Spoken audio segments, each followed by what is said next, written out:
Welcome back to another Angry Coach Marathon. Believe it or not, people are still illiterate on the internet. And that means that I can still monetize their stupidity. So despite having all those free resources out there to pretend like you actually watched, you now have another completely free, plus whatever advertising, though I use ad blocks, so I don't know, and you didn't hear me say that, advertising on YouTube resource for you to enjoy. And by enjoy, I mean pay attention for like 2 minutes, skip through, kind of zone out, have it on the other monitor, and then claim you watched a guide. And I'm looking forward to doing a lot of that today with people who probably have more disposable income than you. Though when it comes to IQ points, if they're above their APM, that's probably a bad or a worse thing. We're gonna find out on another episode of Angry Coach. It's still going! How exciting! It's August of 2021, and though Starcraft 2 has been dead for somewhere around 10 years now, for some reason, we're still here. So join me and some aging millennials in learning how to play. Jimmy, how long does this music go? Alright, we still got time to fill. It's called an Angry Coach Marathon, not a sprint. The Olympics might be over, but people are still dumb. This should not come as a revelation, even if you were building oracles for once instead of void rays out of your Stargate. With all that said, yada yada yada, thank you for watching, welcome to Angry Coach.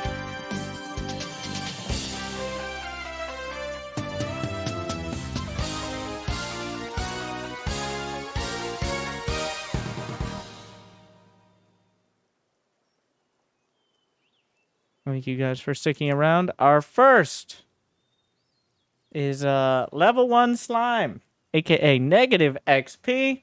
AKA, I switched to Zerg from Protoss because, I don't know. I don't know why he switched.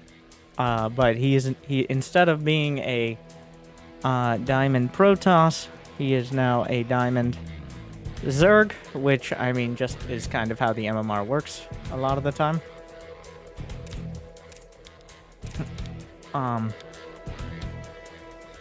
We will see a drone split, a sick drone split.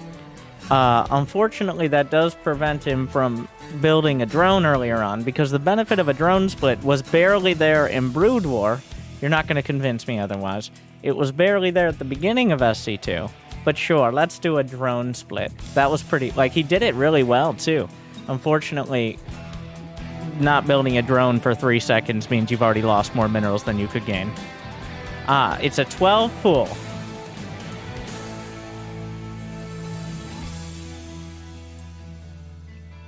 Okay, thank you for clarifying. My bad. I mean, I personally do a 13 pool build. A 12 pool is... It sounds dumb, but it is more committed. In that a 12 pool really does have to get damage done. The one drone difference doesn't sound like a lot, but when it's 1/12 of your potential economy. Wow, throwing the heart back. After building the spawning pool. Important to get that spawning pool down beforehand. Well done there.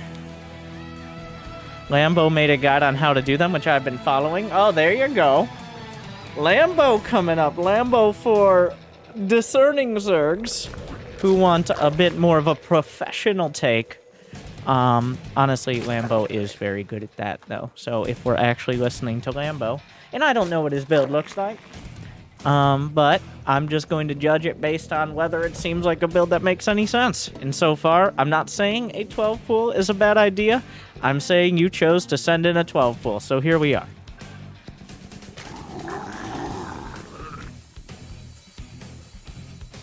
Lambo build's well known to be full of knowledge.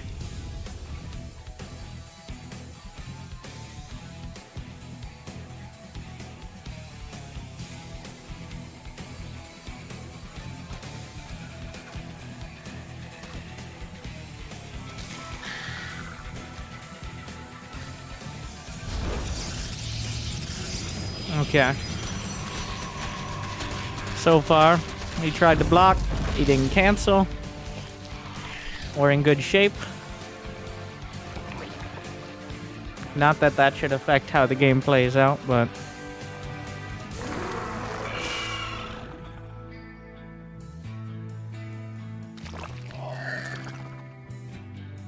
Nothing to complain about yet.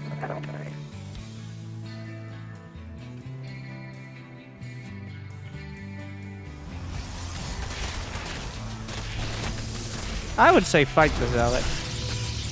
Not like just dance around, but it does depend. Like, it is kind of a situational thing.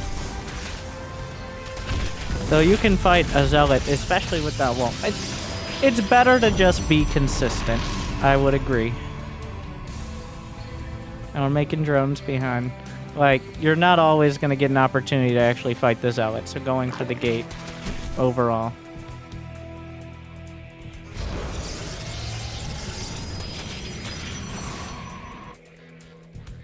One thing we're missing is using any queen energy. But there was maybe, like, a passable execution.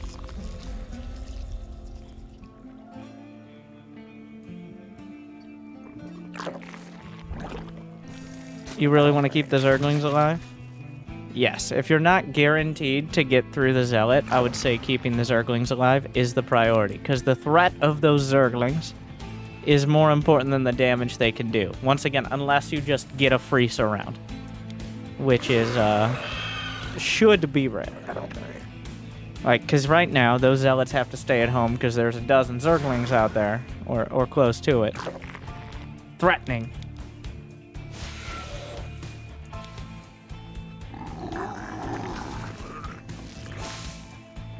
Even if they are slow Zerglings.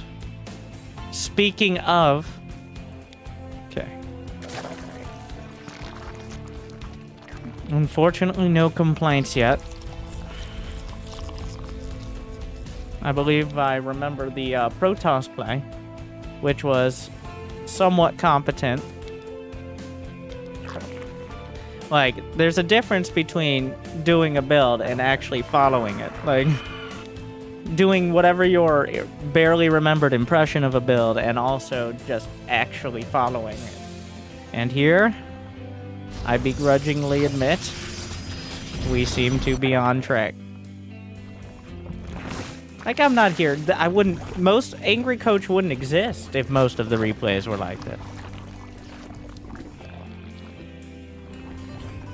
Of course, like, there's always going to be money in letting people get their 15 minutes of shame, as we know.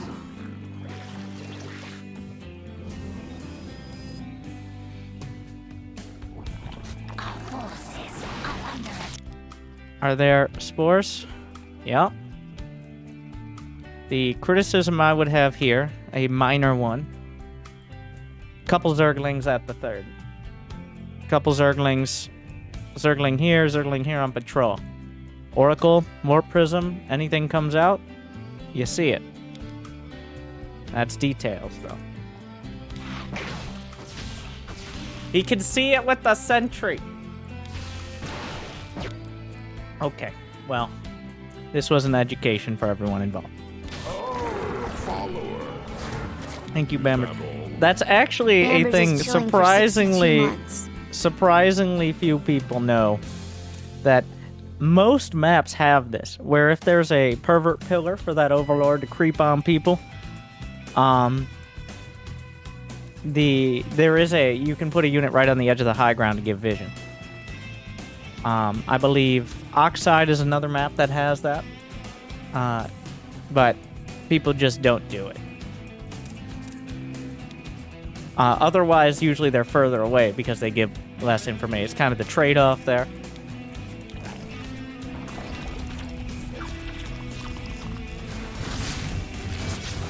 I think going Roach Queen, the one criticism here I have, of course, is if you have the minerals and you don't know what it is, no reason not to build more queens.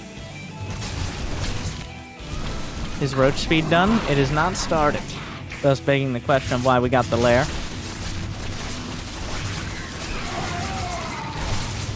So the ideal scenario now is you build up enough roaches to deal with the charge loss, and then you walk across the map or scramble with the roaches. Donation confirmed. But Duck Supreme just donated $15. That's a name. Protoss. Well said.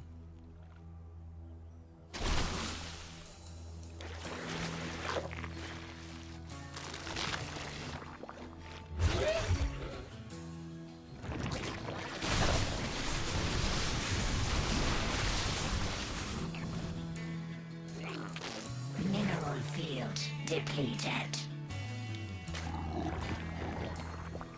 Metamorphosis under attack. I don't know if we're quite at the drone count to be going for a macro hatch right now. It's good to get ahead of it, but the reason it feels like you have enough is because of a lack of injects and just generally banking money. It's not a terrible idea, but 53 drones is not like a 5 hatch.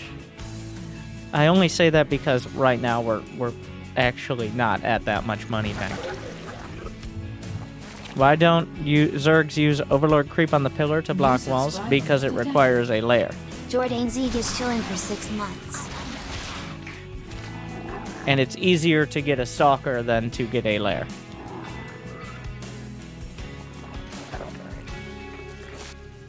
Thank you, Jordan.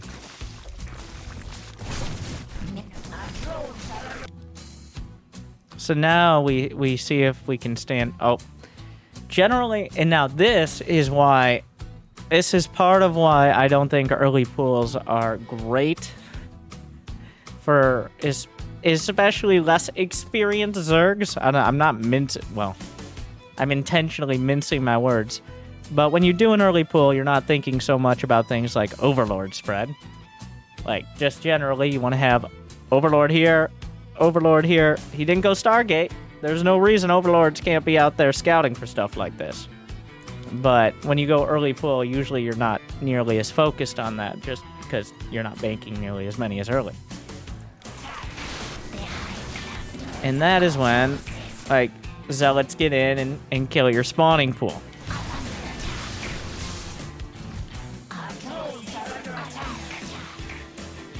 The spawning pool isn't a deadly blow, but it's kind of unnecessary. Alright. So, there's a few answers. Honestly, I don't have a super great answer. Usually, if they're focused on ground, your answer is Hive Tech Lurkers with Vipers. Technically mutas are on the table, but that's a lot to ask. And right now the issue is when you go for all these hatches and static defense and then still like don't have that many drones. Protoss is on 4 base, Zerg is on 4 base. You're going for an unenthusiastic hand job composition over here with the Roach Hydra Ravager, which is not that hard to deal with. If Protoss is on a similar economy, they can easily make units that deal with it.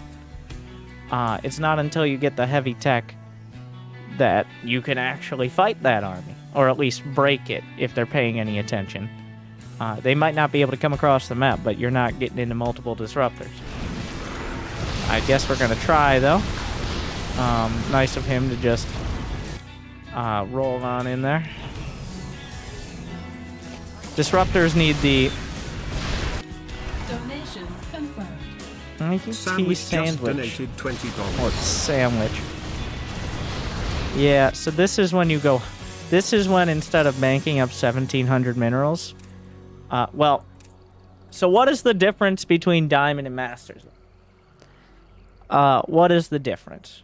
Like, a lot of the time, you got 2 types of Diamond players. You got Diamond players who figured out one build that they're kind of good at and beat enough Platinums who literally had no plan. And then you got the Diamond players who would be Masters if it weren't for this.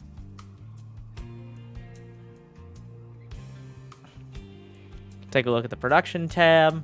Take a look at the money. Take a look at the focus. If either player was spending their money, then... And I don't point this out because, like, I know Zerg and Protoss, they both do production in waves. But the point is, all we have is Hydra range. No attack upgrades, no robo units building for the Protoss. No hive, no lurker den, no extra units. There's not even that much larva because we haven't injected in quite a while as the queens. Where are the queens? Oh, the queens came to defend the warp prism, and then they decided that they didn't want to go back to the home life. Which, I mean, you gotta respect it. So, here we are. A creature is under attack.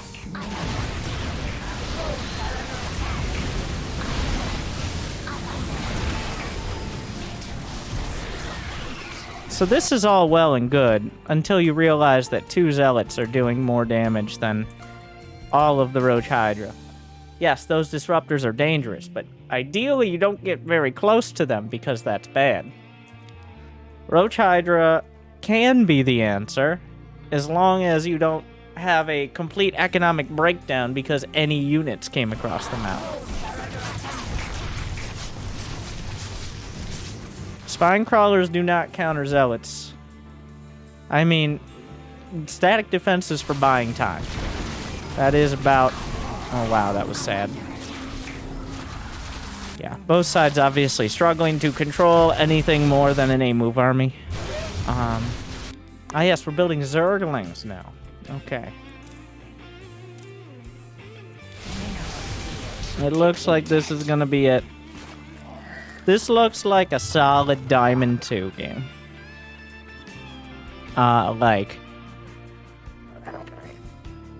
It's not bad, but the Hive should have started. Isn't he Plat? Do you just make that up in your head? Because we showed the rank before. I said it multiple times. And this is why, like, when I say people just kind of put it on in the background and never actually fucking listen to anything. That's what I mean. This is Diamond 1. Ooh.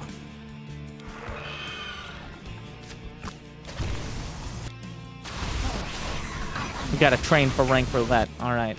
I embarrassed myself again. But yeah. Like, the Hive. If nothing else, Vipers. Like, if you're not gonna go Lurkers, Vipers. Donation confirmed. Absolute Penny just donated $15. All right. We gotta squeeze it tonight, boys. And I just said that out loud. But $20 after Absolute Henny. We gotta be efficient here. So, how long has the DT been attacking? That we haven't noticed. Alright. Yeah, for like 15, 20 seconds. We're just... Okay.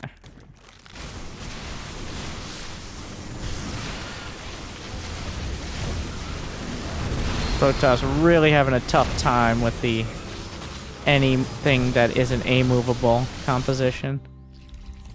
So overall, like, it wasn't terrible.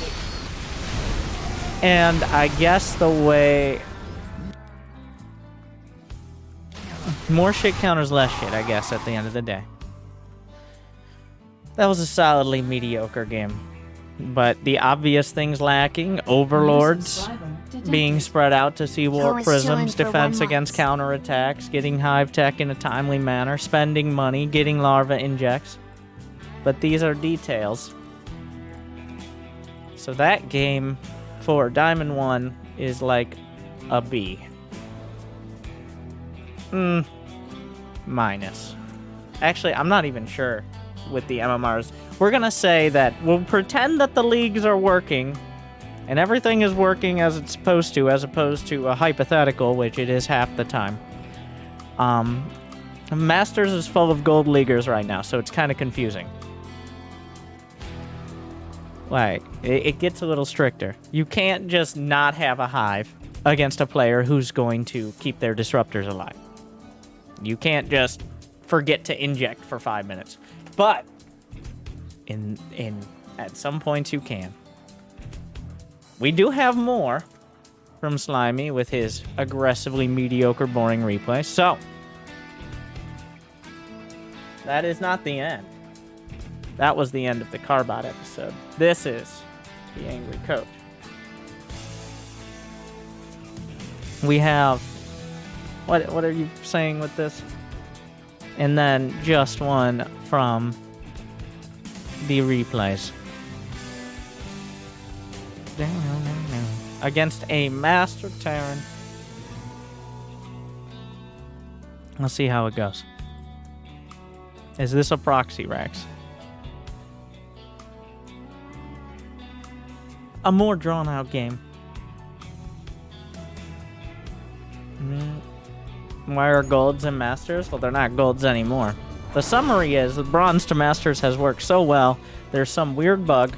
It's not a bug with MMR, to be clear, for those who may want to use that as an easy excuse. You'll still play players of 3K MMR. But the same bug as a few seasons ago has cropped up again. And that is like, it just places you into either bronze or masters no matter what your MMR is.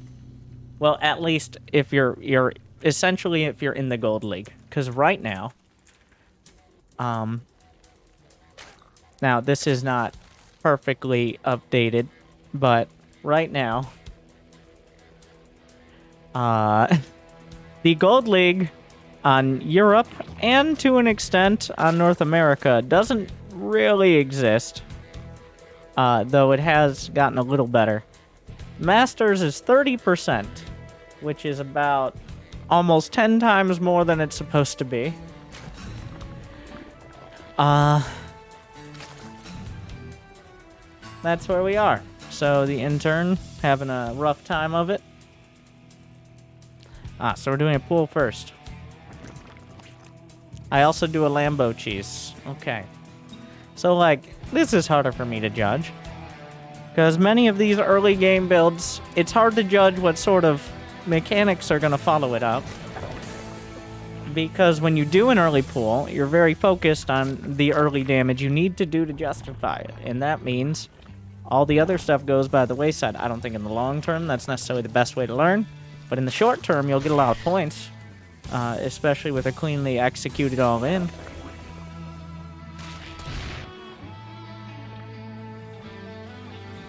Like, a lot of players will just die. Or they'll overreact and get behind.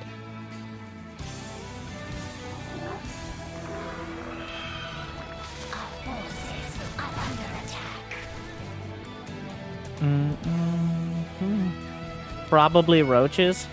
Based on the roach horn and the fact he's been producing roaches, I would say roaches are probably a good guess. Thank you, Twitch chat.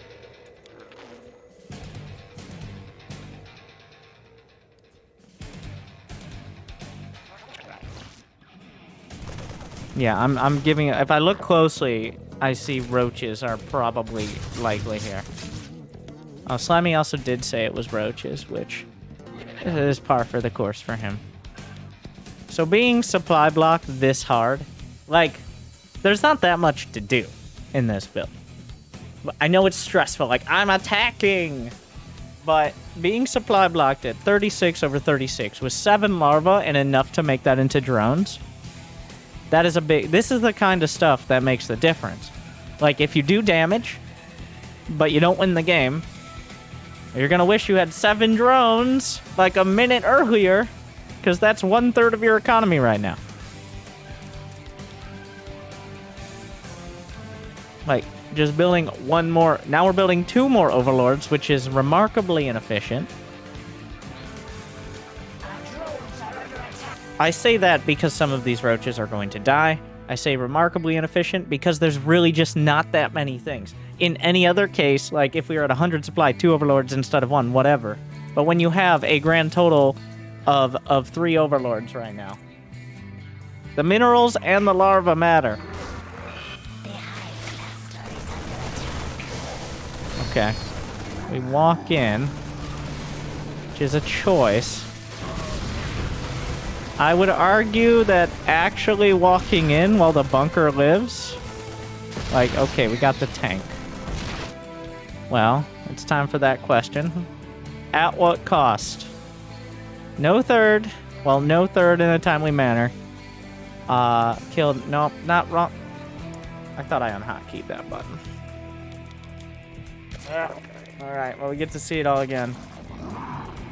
Against a Terran, you've committed now hundreds of minerals to doing damage. It's kind of the same thing. I would argue even more so than the Zerglings against Protoss. Like, if you're not guaranteeing damage... Remember, the Reaper sees this, by the way. Like, the Reaper got in with plenty of time to realize this was happening. And that is why he builds a tank and he gets a tech lab on the starport and all that fanciness. So when you see that there's not a factory with a reactor on the high ground, that is when... Especially since this isn't like a... Oh, thank you, $7.99 Lars, two-topping pizza. When you see there's not a reactor factory on the top of the ramp, that means he's building something kind of rogue. And the roaches will die, and we're gonna be kind of behind.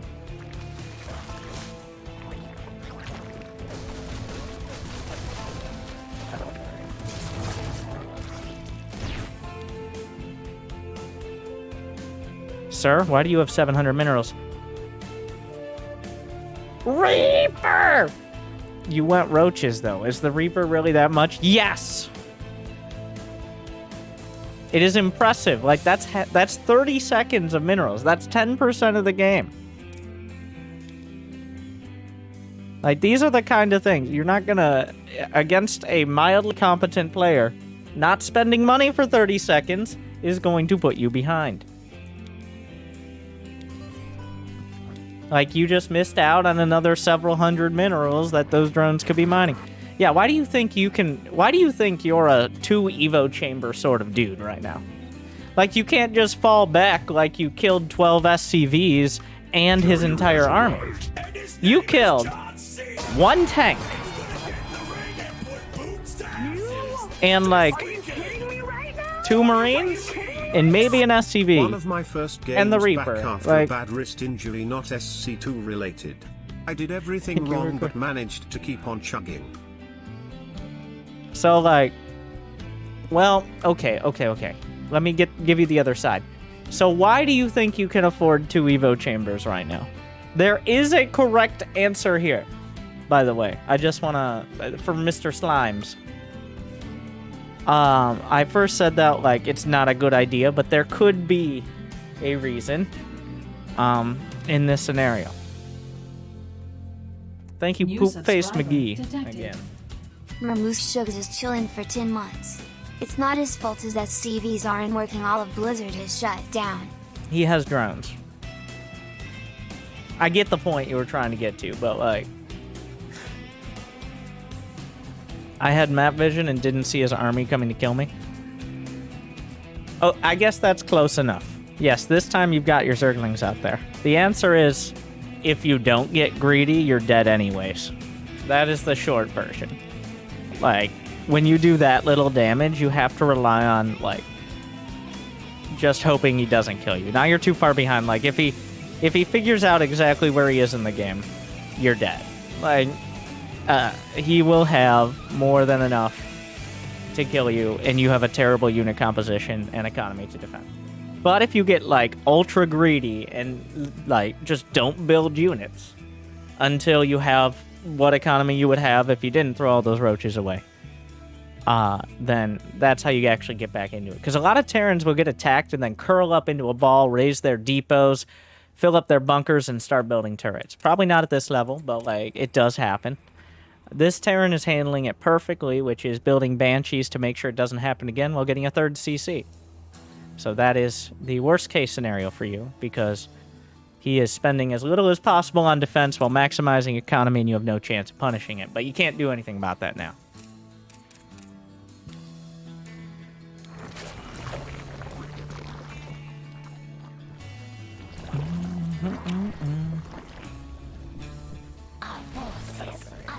Yeah, Banshee's obvious issue.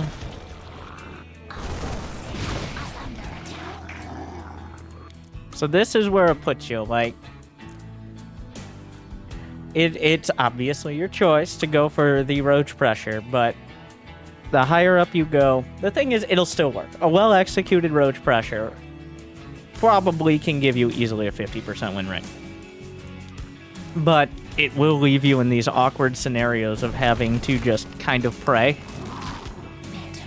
Where I hope he doesn't build the right army or get a good economy, because you're not going to have a timing past it. Kill the Banshee. Oh.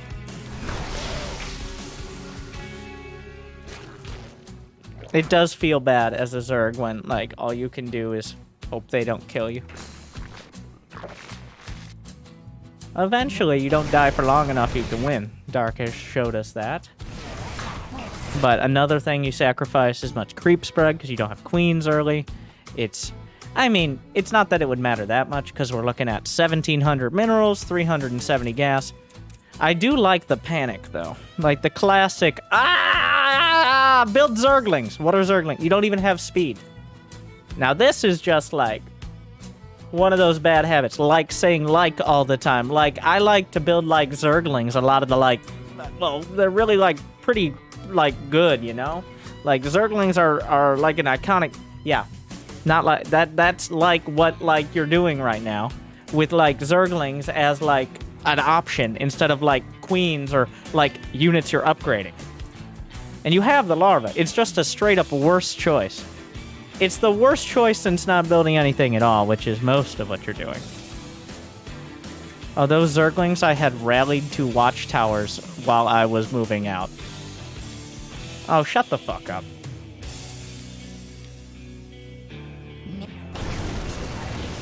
Maybe get to the watchtowers before you move out.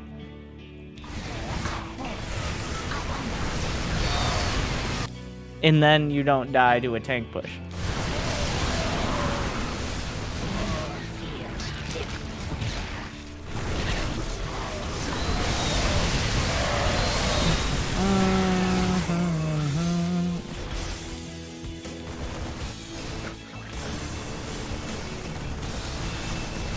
Yeah, like the ship has sailed.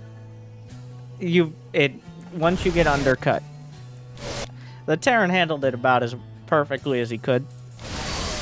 That was the correct choice from the Terran. Didn't overcommit, but didn't just play passively either. And if you don't do damage with the roach attack, you're kind of in that position. You've taken it out of your hands when you do that. Correct assessment, well played. Roaches are just overall I hope I kill you at the right time unit. Also going from roaches into more roaches is a risky endeavor. Like, I would say almost never do you see someone do a roach oven and then follow up.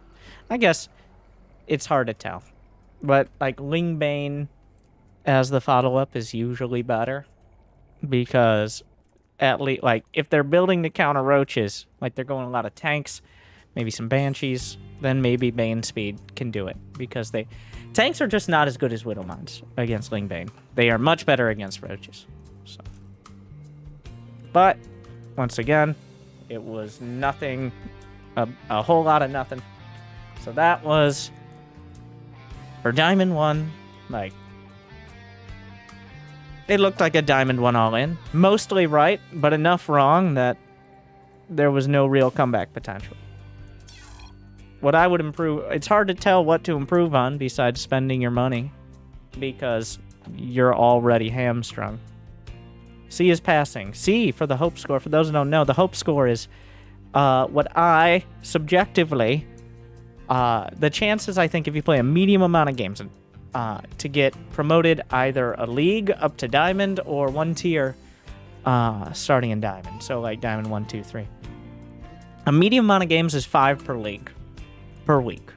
So 5 bronze, 10 silver, 15 gold or gold equivalent, 20 plat, 25 diamond. Which is, it's not a small amount of commitment, but if you're not willing to put in 6, 7, 8 hours a week of playing, Well, depending on the type of games you have, 25 games could be like 3 hours, but I wouldn't want to meet you. Then you're not going to be in the top few percent. That's how it is. So, and if you're like 25 games is 12 hours, well then stay in the Gold League, please. I don't know.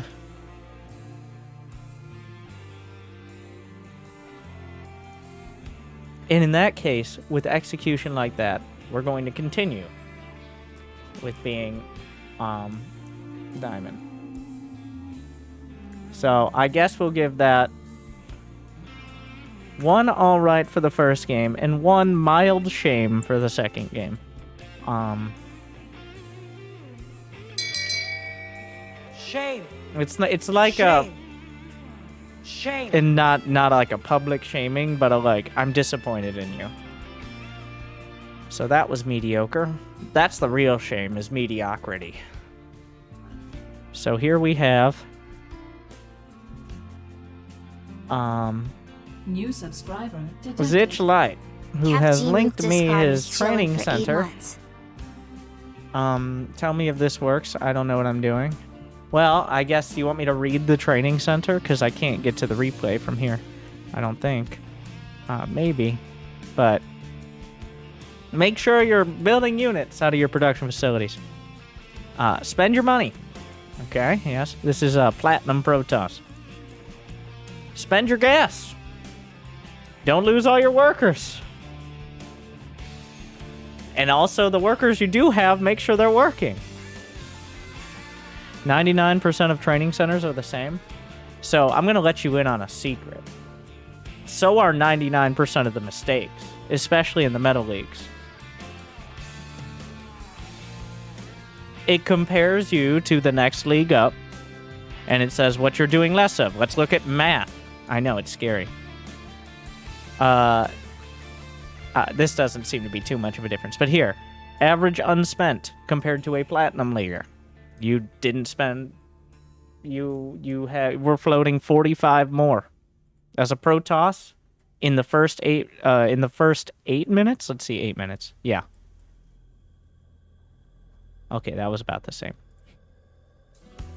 This is actually a good looking mid game here, to be honest. Based on this. Wow, the average Platinum League only produces 12 workers in 4 to 8 minutes. Yeah, I guess that... I assume that's between minute 4 and minute 8. Yeah, that sounds about right. I don't know. So, there you go.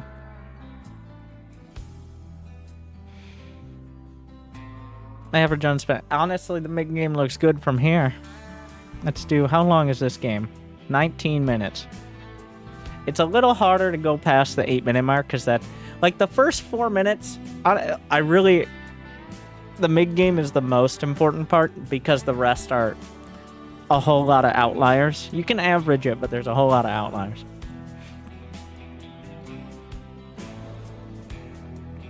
Idle workers, unspent money.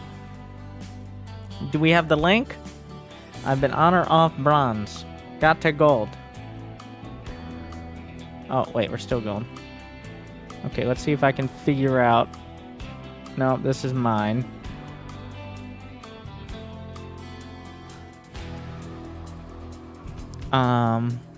So go ahead and give me that replay link while we look at my training center. Where's the last? We lost this game.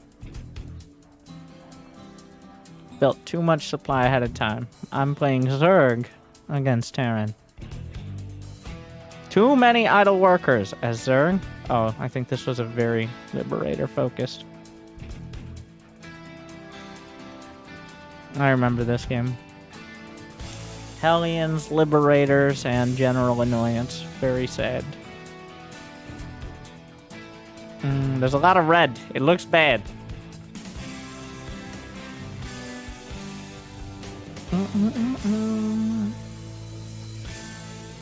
Need more minerals and gas. I know. It was a bad day. 2,000 resources lost.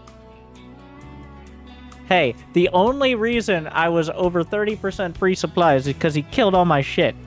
Okay? Training center? You don't know anything. found it, I think. Well, there you go. PvP.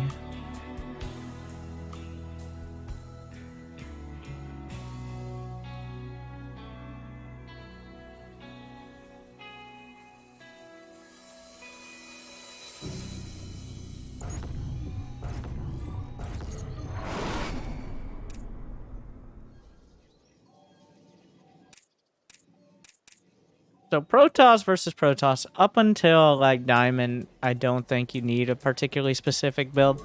Yes, at the higher levels, you do just die if you don't wall up against 2 Adepts, but there's a lot more of a gray area.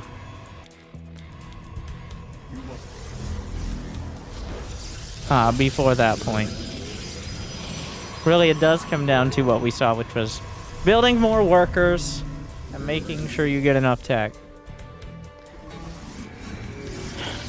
I haven't been very angry so far. So far, all we've gotten are basic disappointments, which I'm kind of upset about that, but it's only been Slimy, who's been a basic disappointment his whole life, so.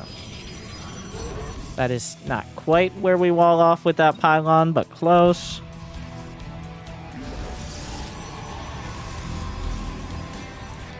Okay. You don't just build gateways for the sake of building gateways.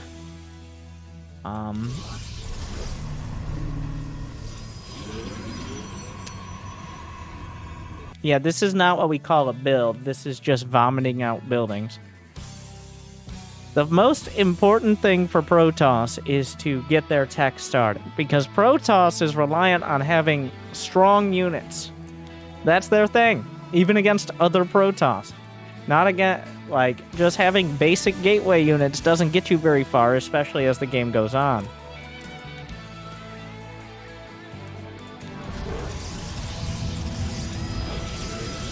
Robotics facility. Also, why are we walling off at all? Is another important question.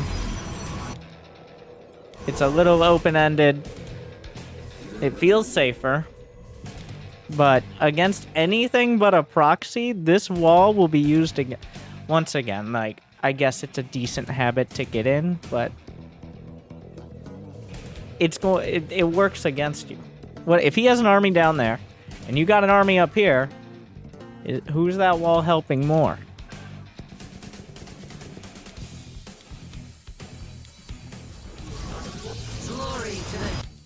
Also, an important part of the walling off against the depth is the wall part. So, is that a pylon?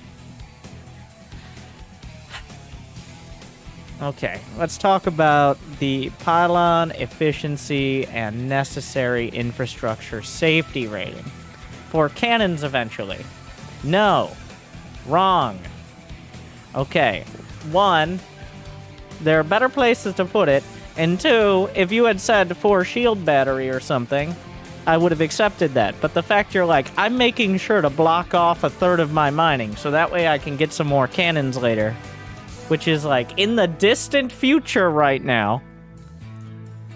For shield battery eventually also. Okay, so I want you to watch one professional game that doesn't involve Has.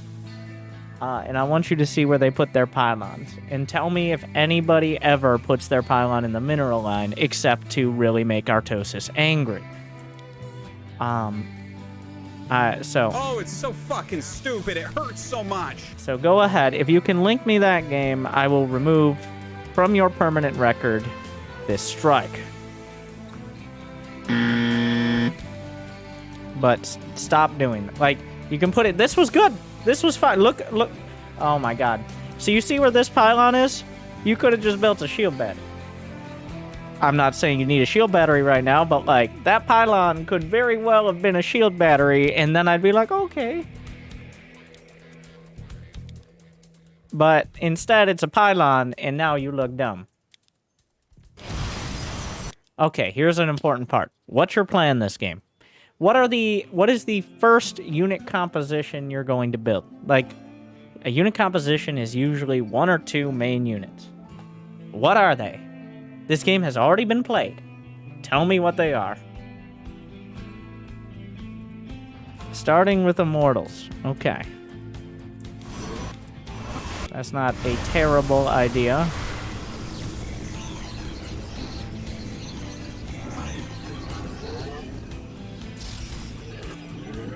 We're getting there. Okay, I want to...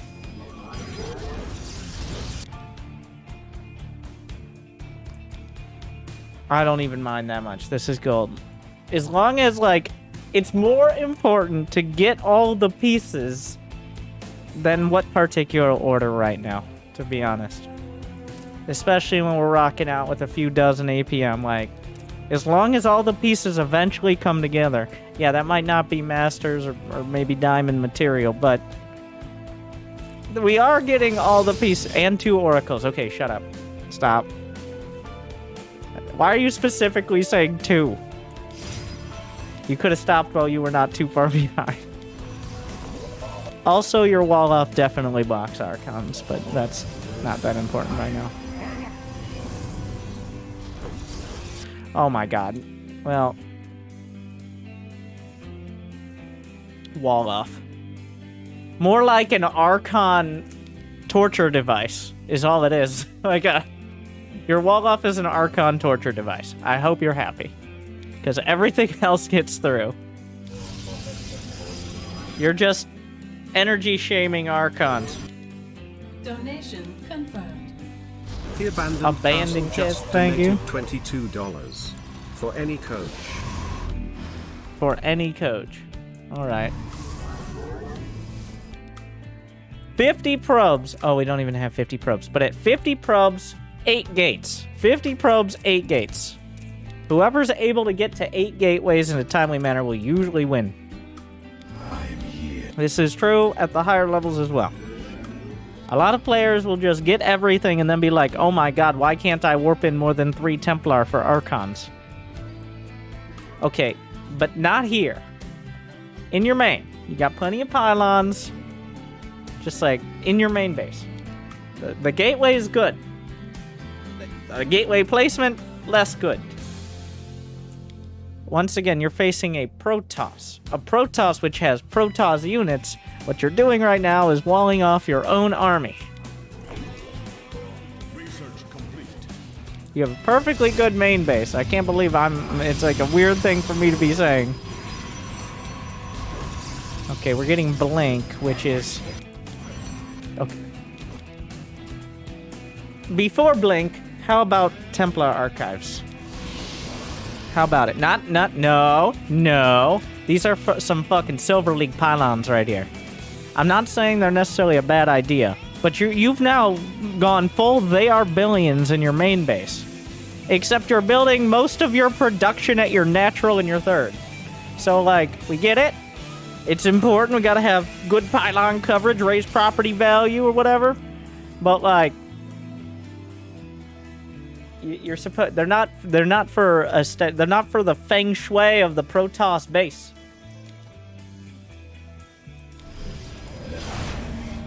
Is there a faster way of showing your worker count other than hovering over supply? So you're like hovering over supply to see I have 57 probes. Moving my mouse up to a half a screen.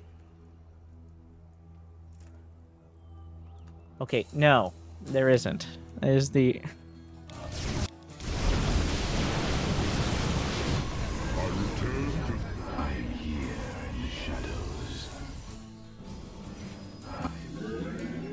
So I was promised Archons, but I don't see any Archons here.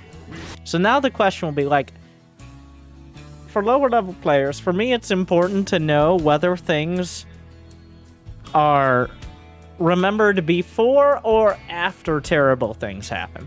So right now, we're attacking into a defensive position of someone who has just as many bases as us.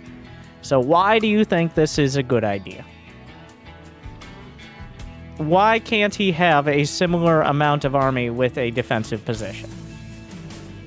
Because as far as we know, he has 3 bases and at least a few shield batteries. Because bothering them will scare them, and that is a good thing to do.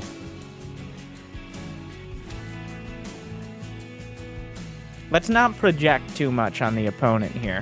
Like I've said many times, more shit counters less shit. Especially when you're shit. I wouldn't be too worried about his emotional stability right now. when you have yet to remember what archons are. So the point I was making was like, does it take panic to draw another card and come up with archons? And the answer is yes, and that's a problem. That's a problem right here. The fact that we're going to attack to quote-unquote scare him before remembering archons exist is bad and terrible and also not good and also stupid. With that said,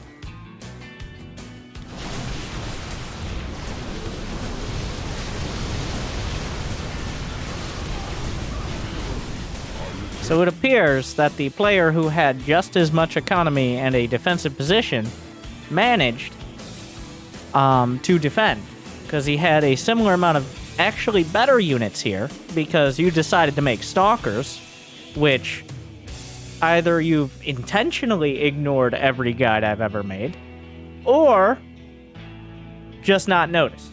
Both are worth this. This was a bad engage on my part. Moving from your base with blink stalkers and no archons was a bad engage on your part. In case I haven't fusion cuttered that through your thick-ass skull,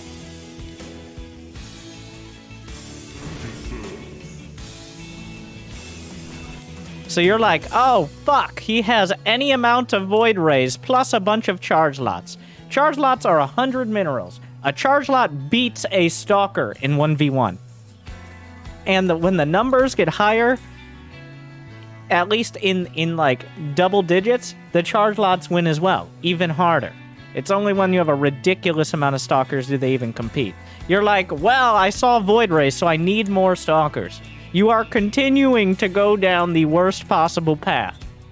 Now, the worst possible path, I guess, would be also going void rays now. Would that be worse? Yes. Yes, it would. So I'm going to turn this replay off and say maybe pay any attention to anything instead of willfully ignoring all of my advice. If you decide, if I see a Stargate before a Templar archives, we're done here. Because that's a high risk. Because what happens is when people have not taken their Adderall or something and don't remember anything that's outside of the current game because they lack object permanence, they see a void ray, and they're like, well, I know the counter to void rays. It's void rays. And the answer, well, you're correct, but in the worst possible way. So, let's see. Twitch chat gets to get in on the action. What comes first? Templar archives? Anything else? Essentially, does he do anything? Well, anything else is in like a Stargate or like a bunch of cannons. Because the answer to both... Now, I know it's so fucking convenient. It's almost too easy, and you don't want to make it too easy on yourself. That's why you've been in Gold League and below for years now. You didn't say years. He said a long while starting in Bronze. But Archons counter both Zealots and Void Rays. I know, it sounds crazy. And also, 2 Void Rays don't need countering. 2 Void Rays need a stern talking to, and that's about enough to kill them.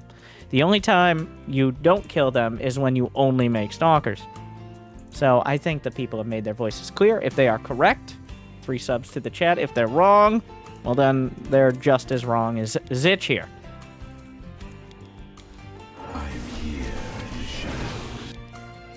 Ah yes, Blink really helping out here. Instead of spending 1,300, 1,200, instead of building more gates, building more probes, building more tech, we are blinking 2/5 of our stalkers over the rocks to try to escape the charge lots. This is a valuable use of our time, and we really did a great fucking job scaring him on the other side. It's paid off.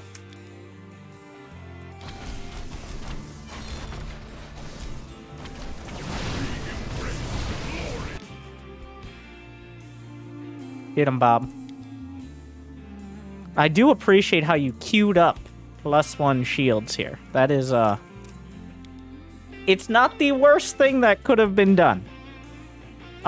We just went through the active effort. Oh, we're gonna build... Wow. All right. An observer No, I think we see what's happening. And then an immortal. I can't tell if you're just misclicking or... Well... Alright, and... Well... He's using hotkeys. Okay? Not many. He's selecting all of his army despite only having a hotkey of 3 units. So we know what's happening there, but...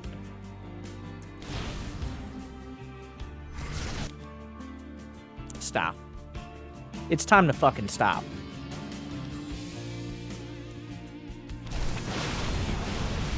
Are these blink stock? Like, was getting blink... The problem with getting blink is then people feel like they should use it.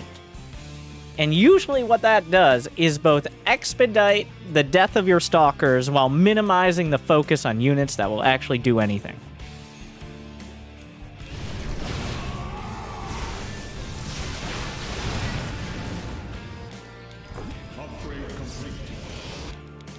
This is kind of the moment of truth here. Oh no, wait. There you go. Get them, Blink Stalkers. Oh my god. Well, we got the Void Race.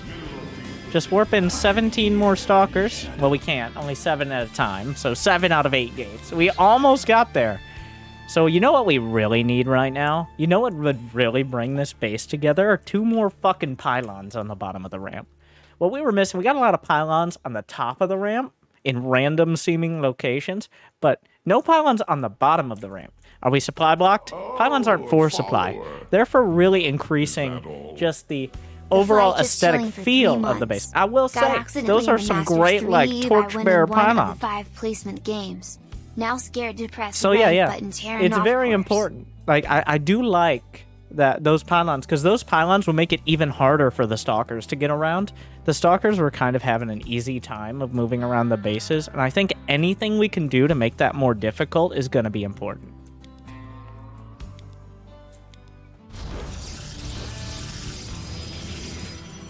Alright.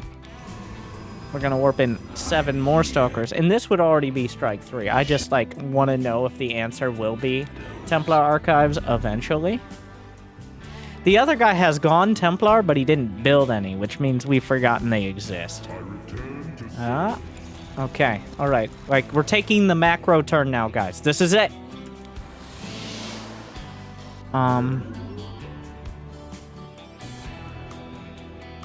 I don't... Using camera locations, I guess, that's a plus.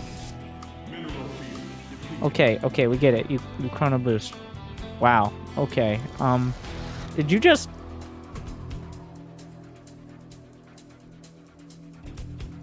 Maybe stop using your brain, okay? It's not helping. Like, I need you to stop thinking. You're over here like, I don't know, what is the opportunity cost of fucking +1 shield? Build 3 more forges. You can only upgrade out of 3 at a time, but if it makes it easier, just build 5 forges. You have the money. Next game, you send in, I want to see 5 forges before you cancel +3 or +1 shields when it's halfway done. Okay? Next time you send in a game, I am turning it off unless I see 5 forges. You're over here with enough money in the bank to max out, trying to figure out, like, what sort of spinning rims you should put on your Honda Civic. Pick one! It doesn't really matter. It matters if you are maxed out and trying to figure out what the best upgrade to maximize your army is. It doesn't fucking matter if you're sitting there deliberating instead of building 60 more supply of almost anything.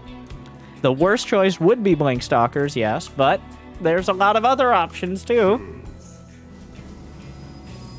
I'm here in the shadows. Get the fuck out of here! Push out wins. I was afraid that was the direction we were going. But I'm not surprised.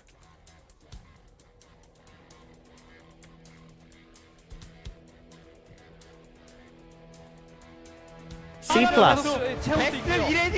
If you actually built the units you said you were going to build in any sort of timely manner and stopped attacking for emotional reasons, You could get to Plat. Wonder Gaming has gifted 3 Also, subs to object viewers. permanence is a thing to Google.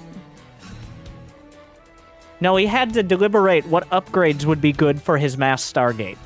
That's why he canceled the +1 shields, because you don't want your Void Rays to be too good, because then your opponent might also build Void Rays, and that would counter your Void Rays. Think about it.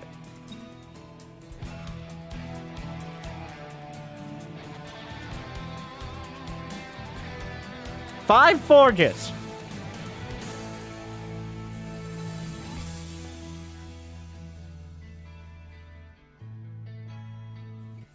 Oh yeah, shame, obviously. Shame on you. Shame. And Shame. Protoss, sad face, that's where we started, Shame. that's where we remain.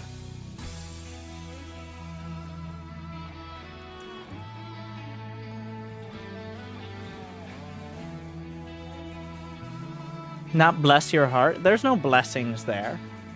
That's not like I'm actively ignorant and I have no hope of ever getting better. That's like, I just have put so like... It's almost a bless your heart because it's obvious he's not really putting any attention into it. It was close. I will give you that. Like, you could make an argument for it. I will say now that you've caused me to evaluate. But I think we land on shame. Can you update the disappointments left? All right. 1, 2, 3, 4, 5, 6, 7. All right. But it's always 5, though. Don't you know?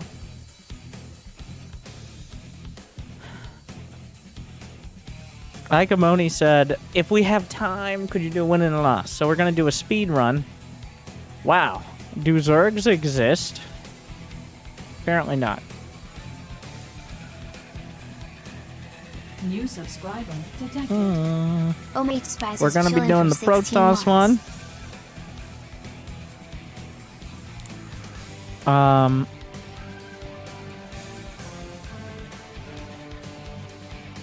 We're going to be doing the Protoss one. This one to start. And then depending on how terrible this is. So, we will see here. But first, a quick advertisement, and then we'll be right back. Thank you, guys, for watching.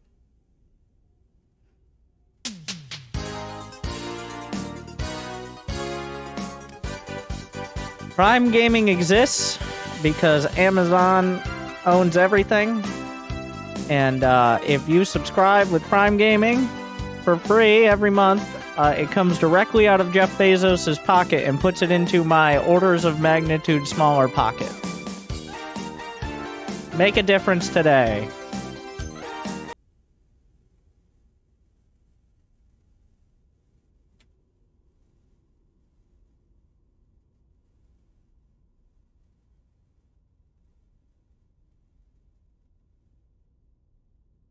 Thank you guys for sticking around.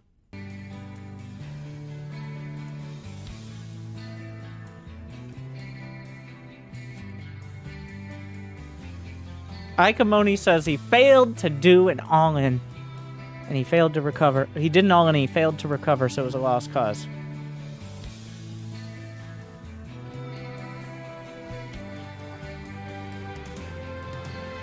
Was it a lost cause, yes or no? I will answer this question. Be right back, one moment.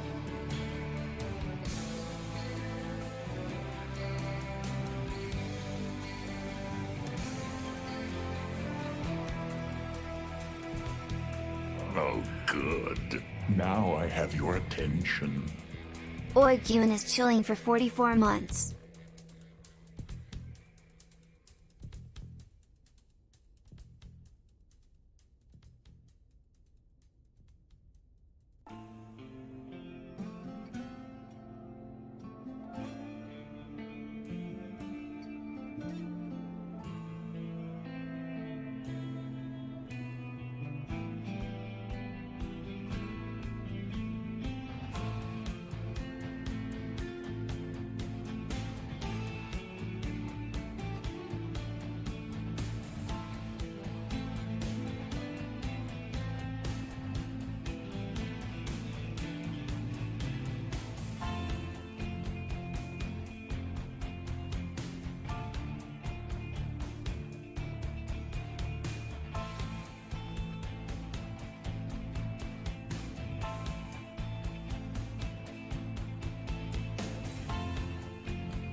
a bit more split.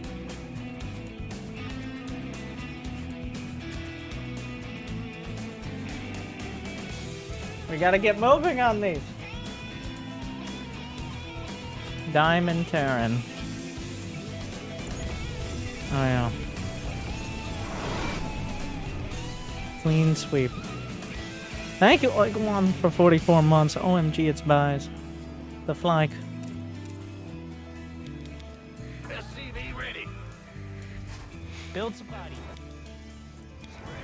Again. SCV ready. Okay. So usually now, this is one of those like at a higher level things. Usually you either proxy the Rex or wall off with a depot so the probe doesn't get in and see you're doing 2 gas. Your CC is now a BCC.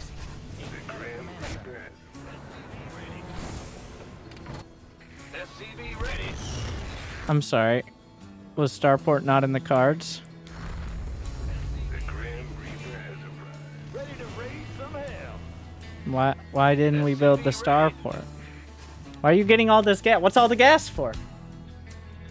What are you doing with 273 gas?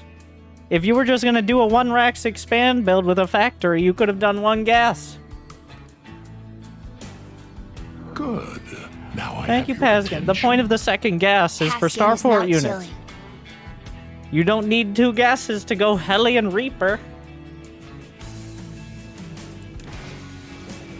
SCV ready. SCV ready.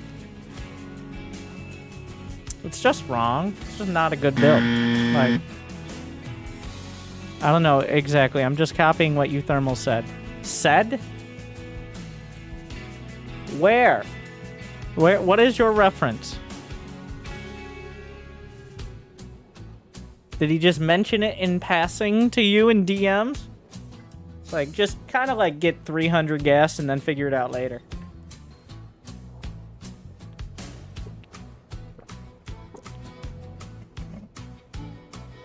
Yes, it's his all-in build in YouTube. All right, let's go to the YouTubes. I'm noticing a trend. Like, people just want... I need to just re-release. And don't need new builds. Just re-upload the same ones from 3 years ago. Because for some reason, new build... Like, even though they're the same. All right. Gotta find that new all-in.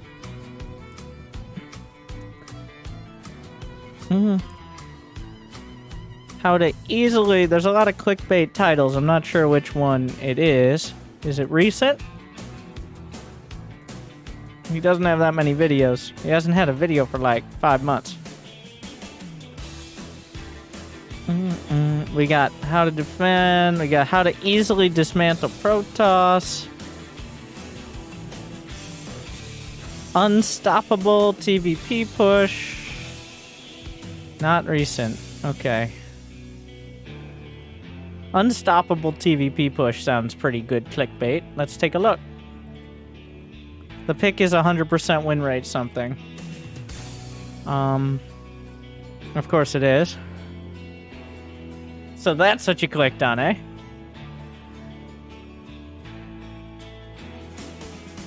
Ah, yes, here we go. I think I found it.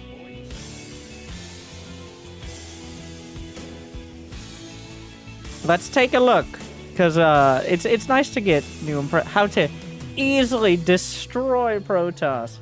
You might be like, Winter, aren't you a hypocrite? Damn right I am. What's up, boys? Welcome back to another I'm guide. sorry, I didn't catch What's that. up, boys? Welcome back to another guide.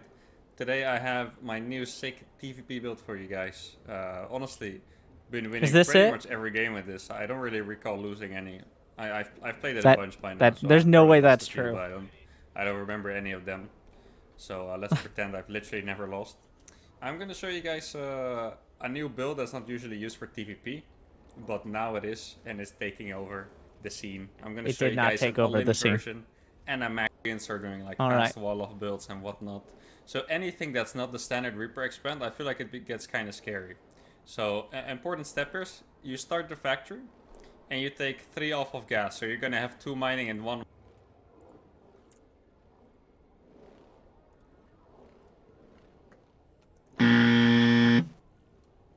There you go. Ready to raise some hell. That was 90 seconds in. There's no way you watched that long.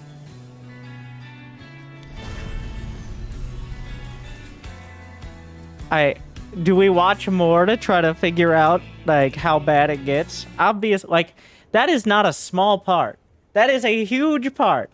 That is not like, if you're doing an all-in, that's like saying, can I get a hamburger with fries? And you get a hamburger, and you're like, where are my fries? And you're like, come back later. That's not a hamburger with fries. That's a hamburger, and then you come back and you get fries. It's a different thing. It's two separate, it's less.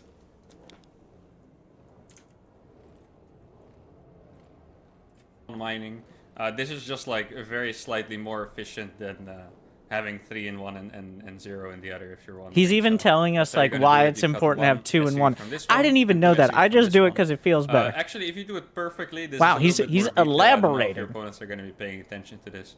But you can take just 1 out of the closer gas. You're spending like 30 seconds explaining which gas. If he scouts quickly and sees this gas, it looks like you're mining more gas than you actually are.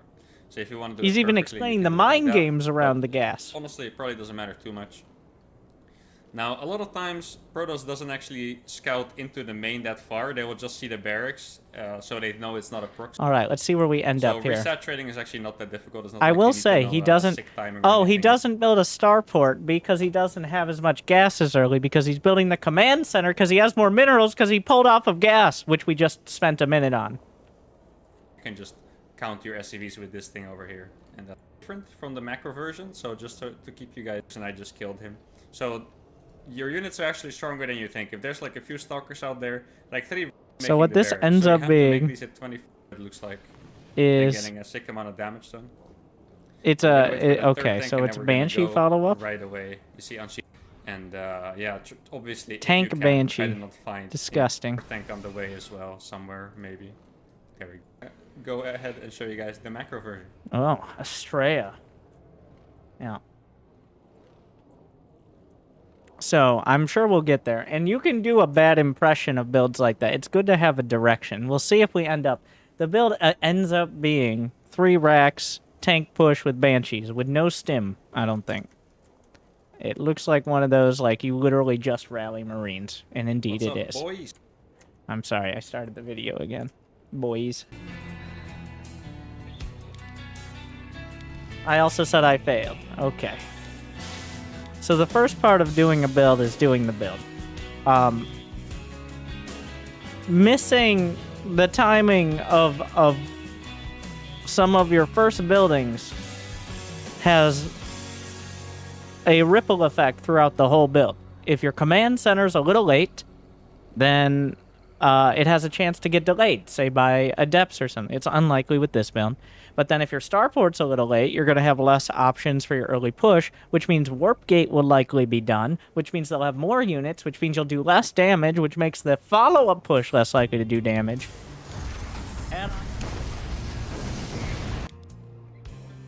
And then you find yourself in an awkward scenario. Cigarette on.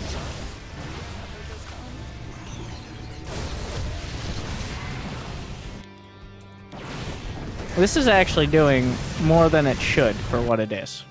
Like, it wasn't good, obviously, but that actually did. Like, you gotta trust your units to do damage. He's right. So what if the Oracle goes into your mineral line? Again. Like, so this isn't, it isn't a ground, but he has Oracles. Your base is under assault. Like, what if he just goes into your main? Oh. The Banshee died to Phoenixes. Yeah, this doesn't work so well if they have units that directly counter Banshees. What would you do?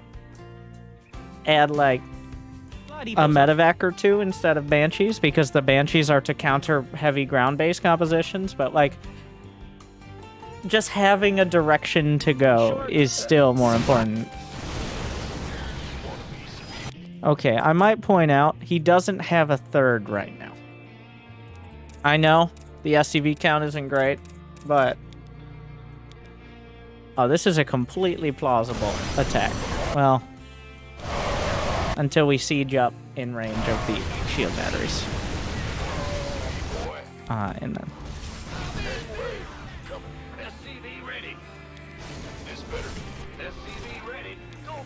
Mind out of that. Yeah, it's not so much that, like, missing the pulling out of gas is game-breaking. It just shows a lack of attention to basic detail that means, like, a build like this at the higher level, I feel like I should have an acronym for that now, at the higher level, ATHL, you need to have some basic adaptation. Like, if they're building Stargate units, maybe you don't build Banshees. I know, it sounds crazy. Like, maybe you build Medevacs or Vikings. Or something that doesn't die immediately.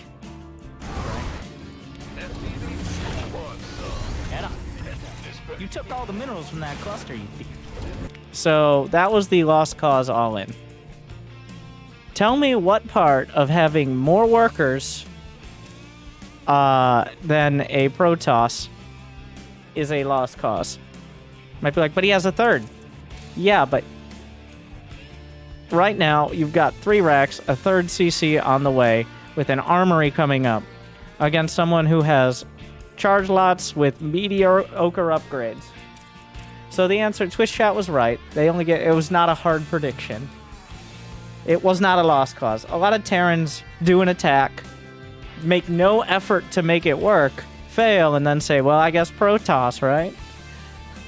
But this is far, and you're actually transitioning out of it pretty well. Good. Like, now I have your attention. going One of the enemies into now 3cc, double upgrades, stim combat, like, this is a surprisingly smooth transition into an actual macro game. Will it be better? It's not so much that the Banshees are... It's not so much what replaces the Banshees, it's that the Banshees are an active choice. Like, they're... He didn't change the build at all, even though the Protoss is doing something completely different than in the guide. On top of the fact, obviously, we didn't follow the guide.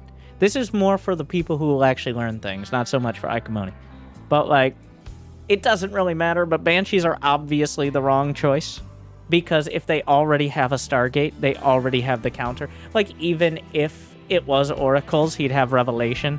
And it's not Cloak, but, like, Phoenixes are on the table, Void Rays are an option. Like, just not building Banshees and spending the money on something else would have also been an option.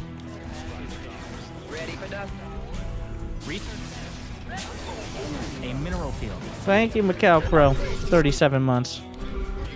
So he has the third. Research complete. Heavily So you're ahead 10 supply and 6 workers now. Tell me which part is the lost cause.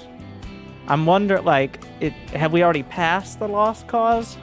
Or are we getting there?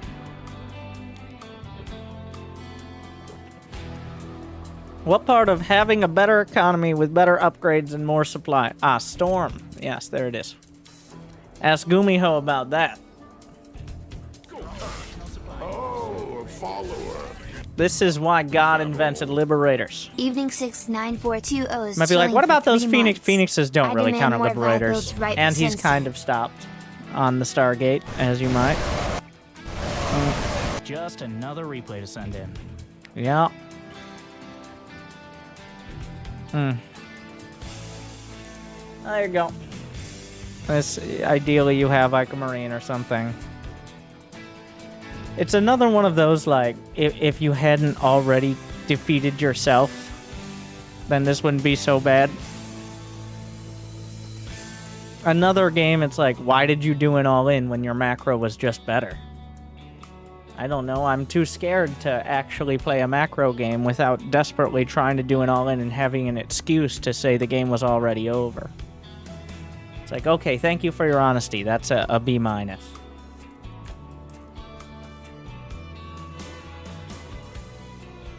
It wasn't terrible.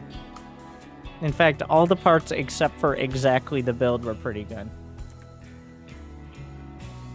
Terran, we're gonna give that a negative 10% on that.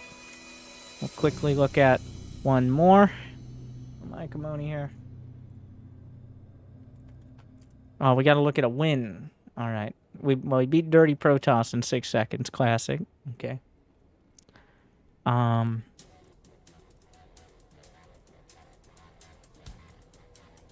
Here's a, can we get, oh, these are all within a couple days. Here you go. Against a Master Zerg. 20-minute game. We'll skip through.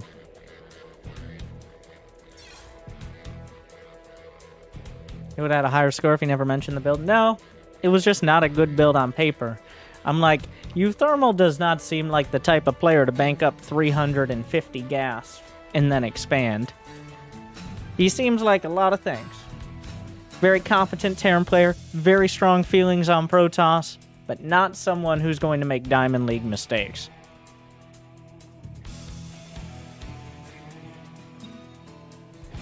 Ah, yes, it's one of those... Oh, Masters. Ah, it's Masters. I forget, like, you can't look at the border anymore. It means nothing. We've been over this, though.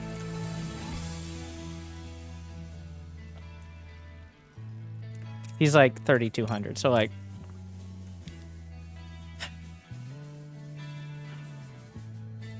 And it's a starter portrait, which means a whole lot of other things, too. His MMR was showing pregame, then why did you ask this question?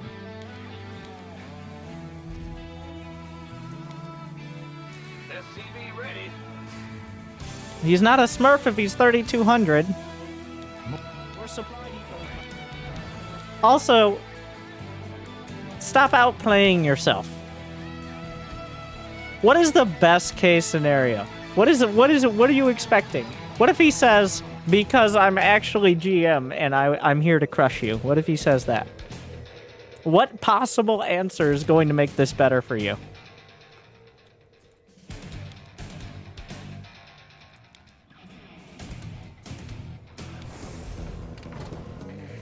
To cut expectations? Fucking Terrans.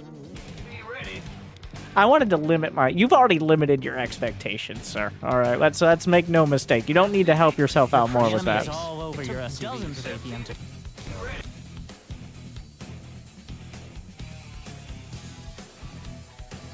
See, look, even his drones do more damage. No. Come on. I got... That, like... Come on, that's not even... That's... One, why is he scouting with a drone? I don't... It's a little more common now. It's not never, but the point is...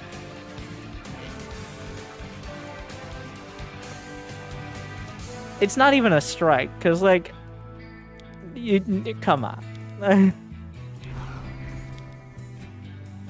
Like, come on. Come on, man.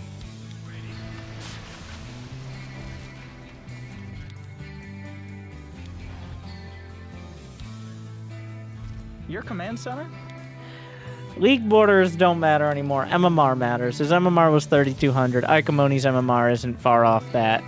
Like, just go off that.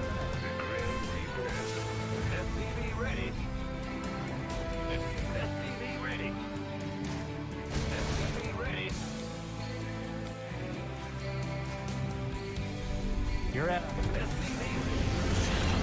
Okay. There you go. Command center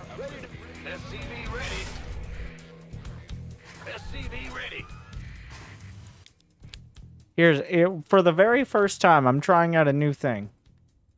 I'm giving you a check mark, which is an anti-strike.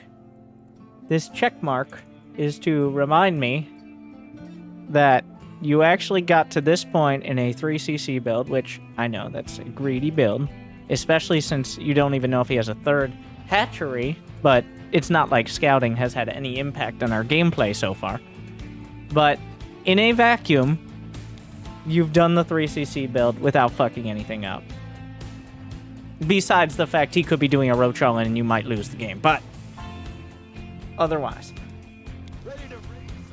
But if we're just ignoring the fact he's an opponent who could do things in the game, which is fine most of the time, then it's good.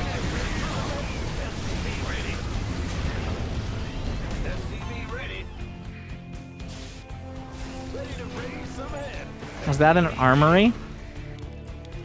What is that? What is that armory for? It's diamond. ATHL. But CC upgraded. okay, so this is just not how you wall off. Like, you can wall off with two, like, you can wall off with 5 depots. You just wall off here. All right? Like, we all know this. You know this. Everyone, like, you wall off there. I know what this is. All right, depot, engineering bay, whatever. You're eventually gonna need it. But, like, this is wrong. For Hellbats, yeah, I was afraid you'd say that. Like, Hellbats are obviously, you know my opinions on Hellbats, but Hellbat, like, it's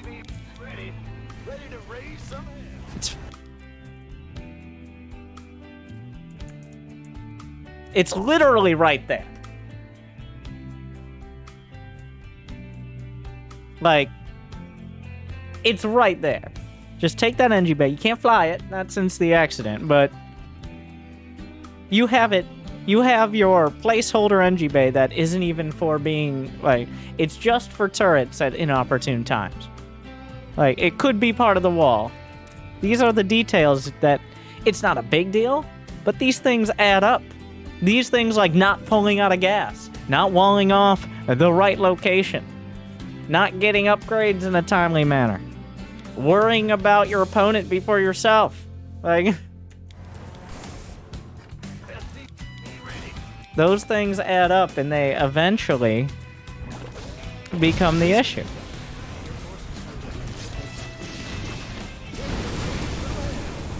Like right now.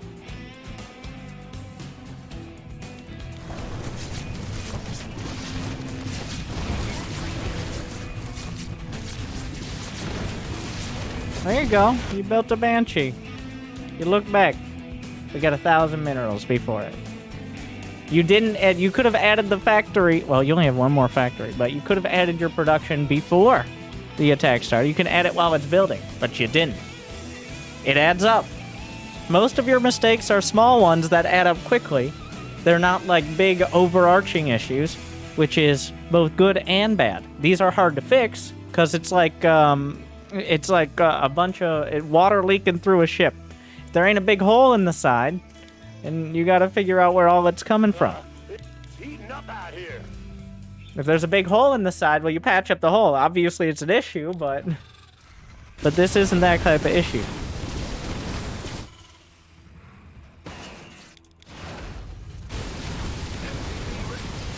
And I'm finished up. You think that one? Like, what is the best case scenario? You kill the third? For how many hundreds of minerals? I mean, what else could you do? I guess walk into the natural. Hellbats just aren't that good. Mayday, mayday. So everything died, and you've lost all map control. Like, when you go 3cc, you can't act like such a fucking bitch. You've gone 3cc. I gave you the check mark, but now you're acting like you're on 2 base and you just got all in. You attacked him, you son of a bitch. One less hatch can't produce was my logic. Here you go, thinking again.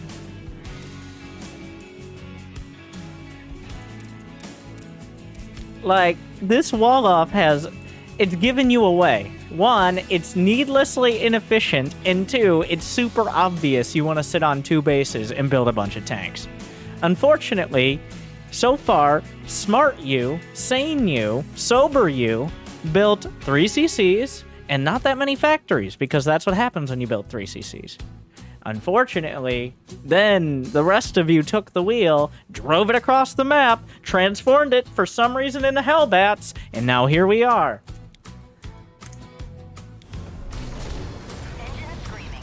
I guess I can't take that third. That'd be far too hard. He's got a bunch of roaches. Well, whose fault is that? You're over here. Like, you just saw 20 roaches. No gas. You scanned, like, you just saw all the roaches you forced him to build. He has 2 bases at best. You're over here countering overlords with turrets. You're like, well, he has the money. Yes, that's also a problem. You're building out of 1 out of 3 if you were scared of mutas, build some fucking mines or some fucking Thors. You're building turrets, my bitch-ass friend. Why are you building turrets?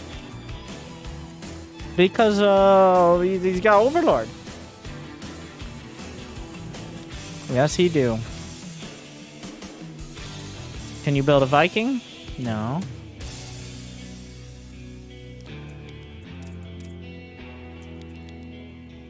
You should have taken your third as you attack. It was done as you attack. You had Banshee, like you have a Banshee, you had units at home as you attacked. You attacked, you didn't kill his third, so now you've decided you can't take yours. This is why you're diamond. Oh, 2 turrets. Okay, you already have a turret. What in the fuck could possibly justify 2? It's not about whether he has the money. It's about this is where we're spending any of our time and energy, including an SCV out of the gas. The only time we're going to pull out of gas is when we shouldn't.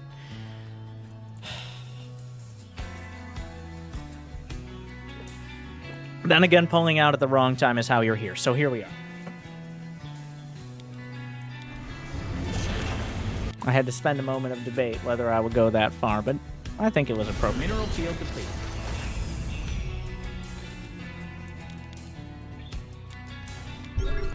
Okay. So why are these Hellions gonna do damage? Your add-on is all done. How many times are you going to scan to try to get 6 Hellions? Each scan is about 200 minerals, 200 to 250 a meal. Let's just say 250. Actually, that's over. Let's say 200. That's definitely the lower end. So you've just wasted 400 minerals in scanning. But I killed 2 creep tumors, which, oh, yes, you did. Oh, yes, you did. Now you're supply blocked. Don't worry, you have energy to drop supply if you'd like. Or build 10 more depots. But instead, like, why are you trying to get damage done? You already attacked him. The last time you attacked him, he fought back in self-defense. And you're like, oh shit, he built units. And then you sat in your base and didn't really do much with it. Now you're attacking again with the handful of units you managed to scrape together. Why do you think he's going to take damage to less units now? Why are we spending any amount of time trying to get him to take damage to less units? He already has the units that he defended against the same units with. They're right there. You've scanned multiple times. Why are we spending any amount of time and effort when we're supply blocked at 109 supply? 1,100 minerals in the bank. The third base finally coming out of its shell.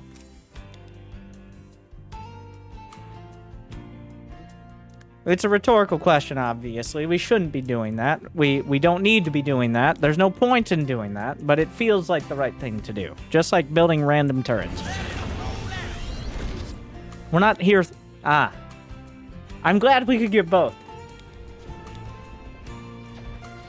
Yes. This time, with less Hellbats and no Banshees, a third scan, not a first. This is the how many times? How many fucking scans have we done here?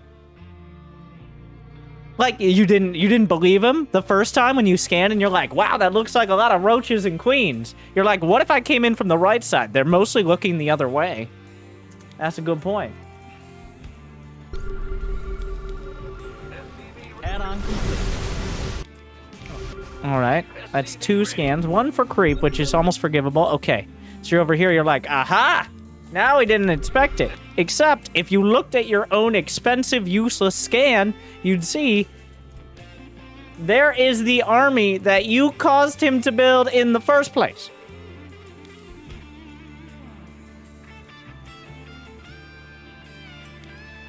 You attacked him with Hellbats, if I might remind you.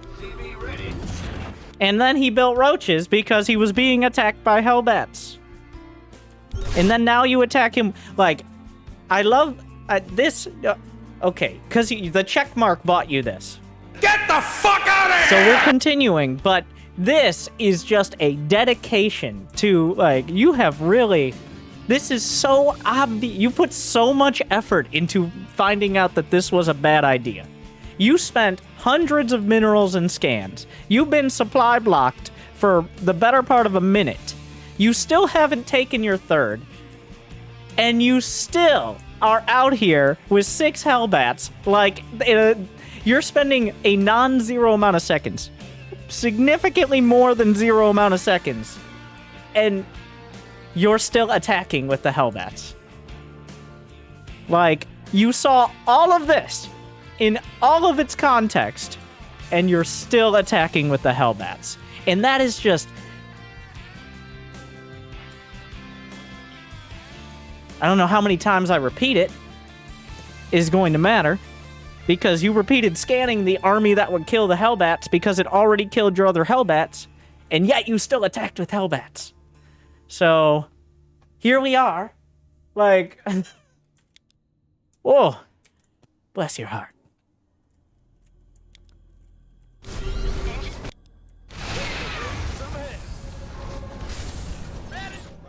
You're still building turrets, which is, You're all mined out of that mineral field. Build supply depots. Yes, again. Yes, again. You must construct... There's one barracks just floating along. Supply. Oh my, these wall-offs are very creative. Is that a tech lab? Oh my god, what a mess. It's macro turn. Macro turn.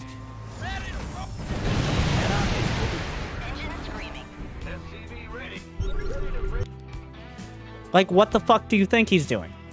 And also, what the fuck does it matter? Maybe a scan for the hive, okay? I'll give you... You could justify a scan for the hive. And in fact, this is one of the best scans. I'm gonna let you finish, but this is one of the best scans you could possibly ever fucking have. You see an infestation pit, you see a spire, you see a lair, you see a hydra den. You're like, I don't know. What don't you know? What is there left to find? I don't...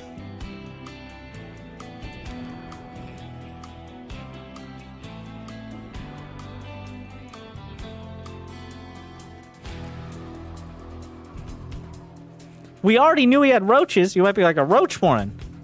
We already knew, if you have object permanence, that he had roaches. So...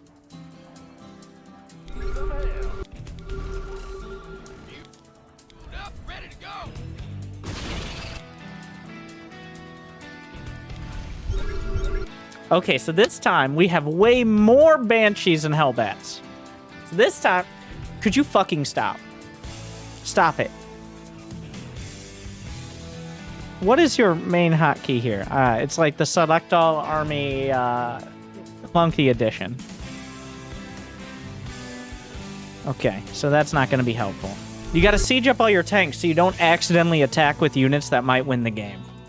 You might be like, Winter, how could he win the game? By attacking with, I don't know, fucking 12 siege tanks. What if we, and now this sounds crazy, attacked with 12 siege tanks? Maybe before he got a hive, before he got a spire. What if we moved out with our nearly equal army supply, soon to be +2/+1 siege tanks, and attacked? But then we wouldn't be such a bitch. How about we attack with somewhat more of the same units that did little to nothing before? These units, they're expendable. They move around fast. They build fast. Like, you can feel like you're doing something while doing nothing. Essentially, it's... a lot of options here. Oh, we're looking at the Zerg. No, not the Zerg. We'll put a pin in that. Come back. Your research is complete. You know where his fourth is. Like, where are we going? What's the best case scenario? I'm looking for the army. You know, I would complain about the scans, but you've been banking over 1,000 minerals for most of the game, so whatever. I guess that's good for your economy. Also, who cares where his army is? Your army is faster than his. Who the fuck cares where it is? The Roach Hydra ain't gonna chase you down. You have Hellion Banshee. You're like, but when I turn them into Hellbats, third time's the charm, right? I don't... The upgrade done. So you didn't find his army. What you did not find his army. So you're like, well, I guess it's not here. Where the fuck do you think it is? Was it exactly where it was before? Pretty much. Remember. And now everything dies. Instead of being able to just run away, we all die. Wow. Okay. So this time we lost a lot more than the last few times. Like, your economy has escalated, your army's gotten larger, the ritual sacrifice has grown greater in turn. A mineral field. The units lost is 4,090 resources from a mech Terran. A mech Terran has lost over twice as much as a Zerg going Roach Hydra. You might be like, well, does the mech Terran have siege tanks? Only 15. He only has 15 siege tanks. So that might explain it.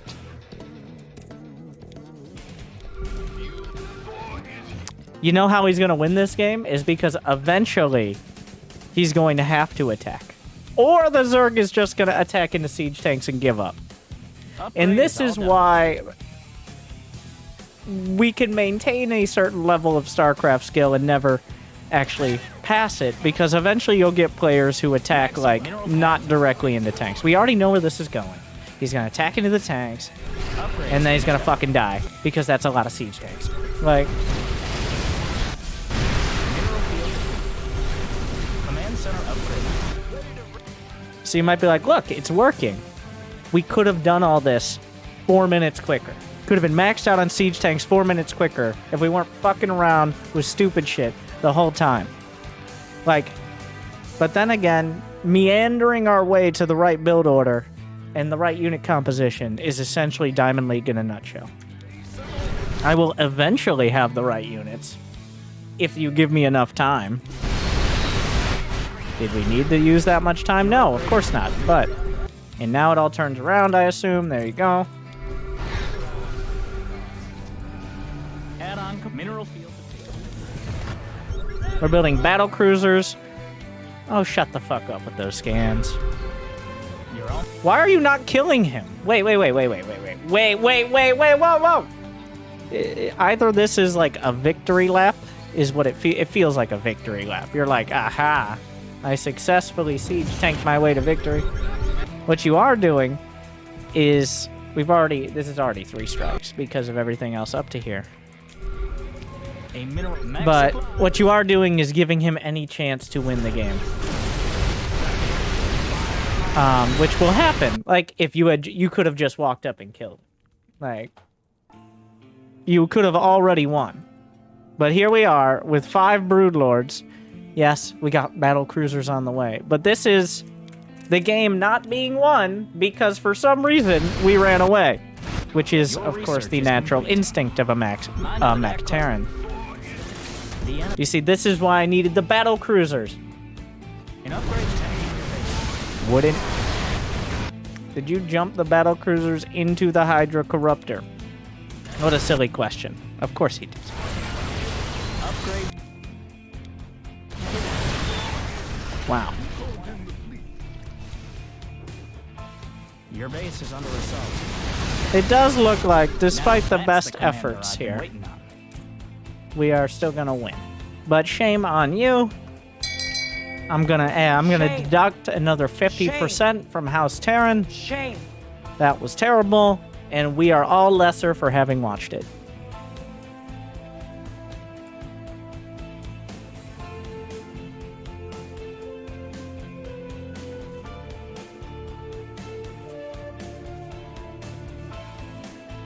Maybe my best advice for that game is don't be such a bitch. But if you are going to continue to be one, you do have the right unit composition.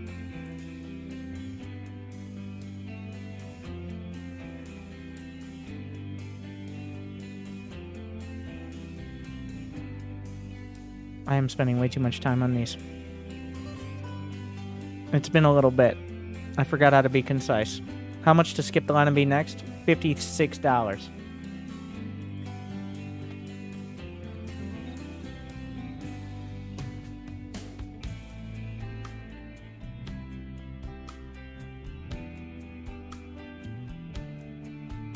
Tucker.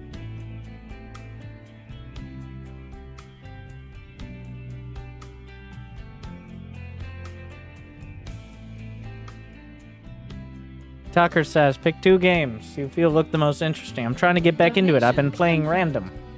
HP Which I don't recommend. 1984 just donated $56. I mean $560. Hopefully fun to cast and _angry_coach with it.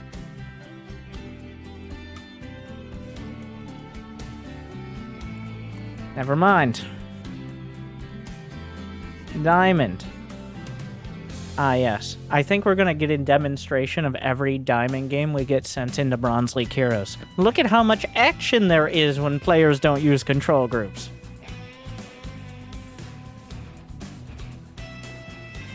We're going to find out. I assume you're the Zerg. Just from context clues.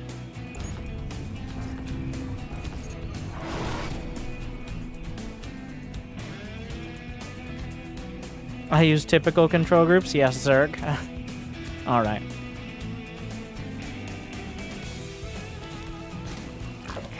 What? Already starting off strong. This is actually an entertaining game for you guys to watch. Okay.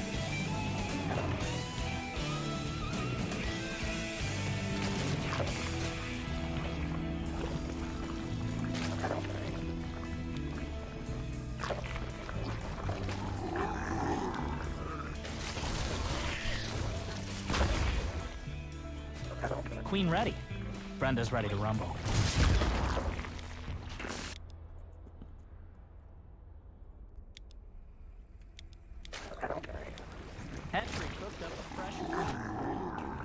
Oh, he said cast first. Alright.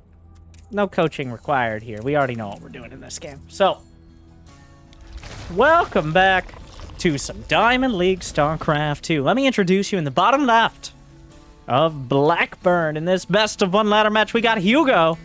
Zergling speed, not a priority, just an ority.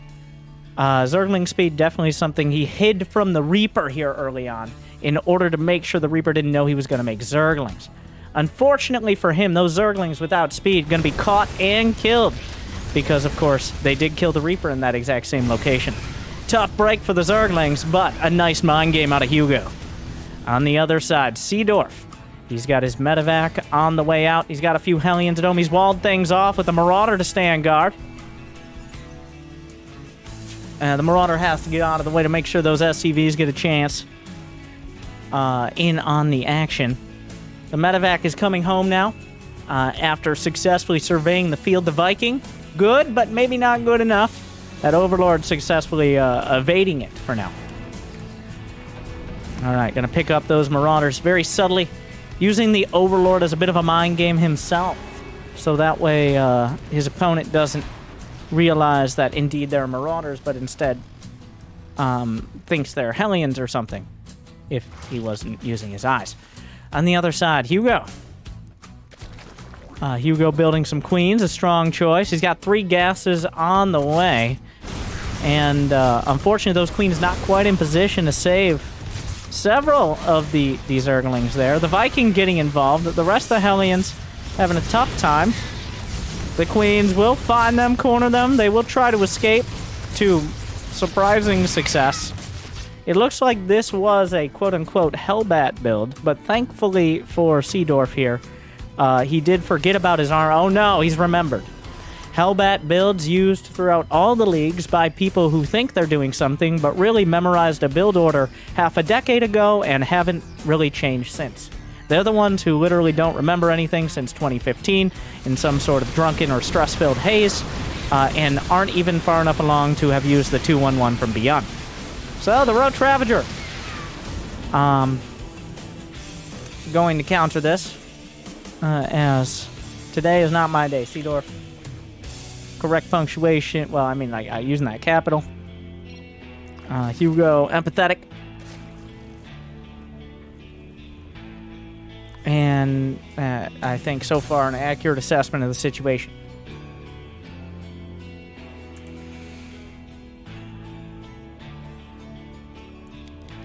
Let's help things along here as we are pressed somewhat for time.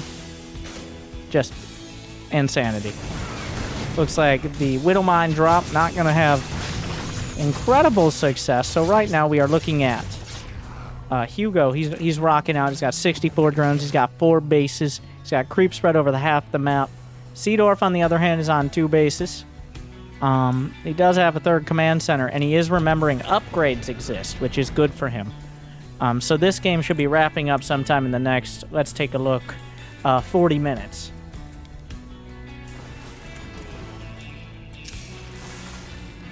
Alright, the Widowmines working their way forward. That's a lot of Roach Ravager here. Queen Roach Ravager. Hugo nearing that max out point. He's finishing +1 attack.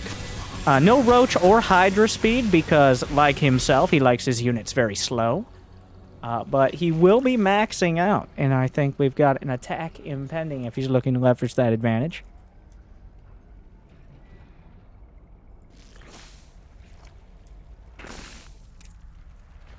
Seedorf gonna sit back.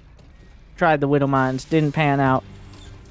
We're gonna now build some turrets, which are the appropriate response to the existential dread created by ever fighting.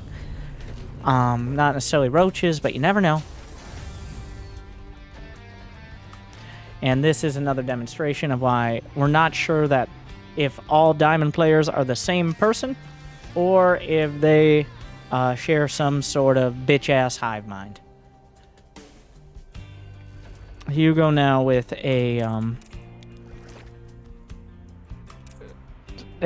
quite a journey he's taking. A great scan from our Terran, finding what's right in front of him. Now scanning, sees where the army went. Not really a lot of logic there, but enough. Meanwhile, the Liberators are protecting the wrong side of the story. The Terran army stimming through. Widowmine's finding great connection. Seedorf, this is about the best fight he could have ever asked for. The Queens are coming up from the back, but the Ravager is already having a tough time with it. The Corrosive Biles are few and far between now that anything else is happening. Both sides. Now, if it weren't for the severe lack of upgrades, picking up into the medevacs to maximize the efficiency of losing your units is a classic tactic. Seedorf makes sure to provide some extra commentary. Widowmine, some parting shots. 28 Zerglings to follow this up. They might not have melee attack upgrades, but they do have the ability to spend all your larvae, so that's a plus.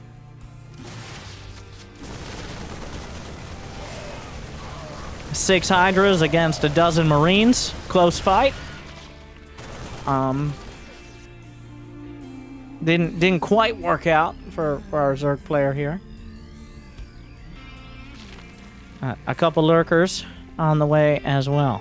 A 70 supply gap.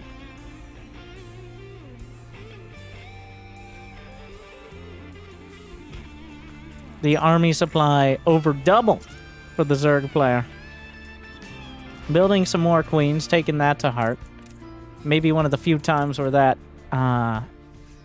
could be something prioritized after just attacking and killing your opponent.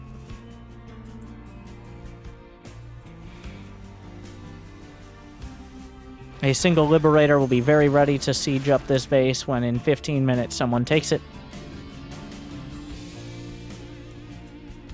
As we wait.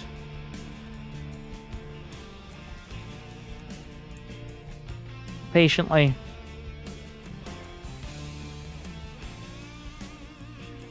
The lurkers head down the ramp. Not hive tech lurkers, just your run-of-the-mill stock lurkers here. The Terran player will oblige. Lurkers will now back off, intimidated by the fierce nature of the Terran units.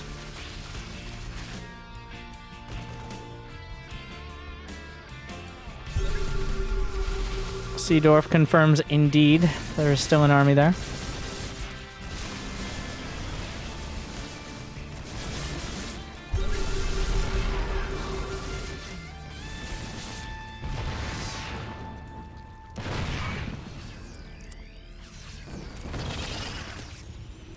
So, the Roach Hydra range and speed. No Roach speed. As we continue to work all of the angles that aren't getting hive tech. Okay, I'm done with this. Let's move along. It just like most Diamond players, it just looks like a way worse version of an actual game. We're going to take forever to move units around. We're going to get intimidated by things that are not intimidating. We're going to focus on like harass and multitasking that does literally nothing. We're going to forget about important upgrades. And then we're going to fail to kill each other because it's like a bunch of toddlers with boxing gloves.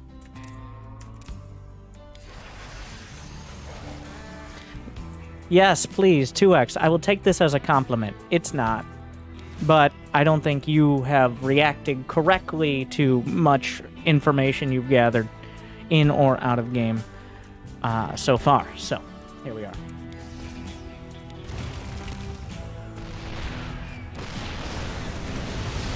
The lurkers kind of just die, because that's what happens when you run them past siege tanks into bio units and detection. And then when you run them into siege tanks and liberators and detection. So that was a pretty solid guide on how to lose like 20 lurkers. Well done. And now, then there goes the rest of the army.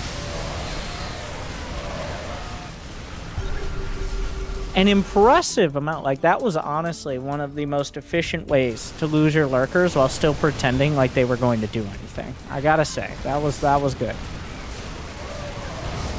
Don't worry, our Terran player, he wants to play fair. Drop into the main. Unfortunately, the units are already so badly bruised, the broodlings take a chunk out of them. And then the medevacs die.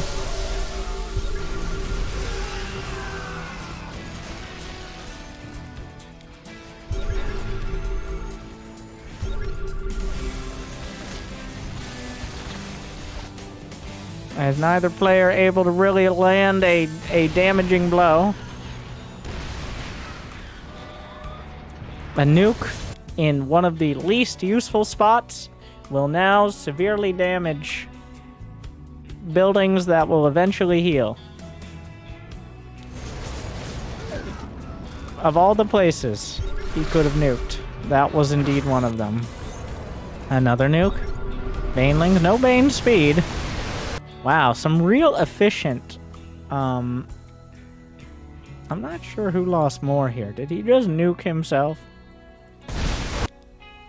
Okay, so yes. The answer is yes. So the Terran player has now nuked himself because Hugo wasn't doing enough to lose his units. Seedorf had to help him along. So yeah, like 20-ish supply. Not a huge amount, but like not nothing either. There were several tanks, several ghosts, like.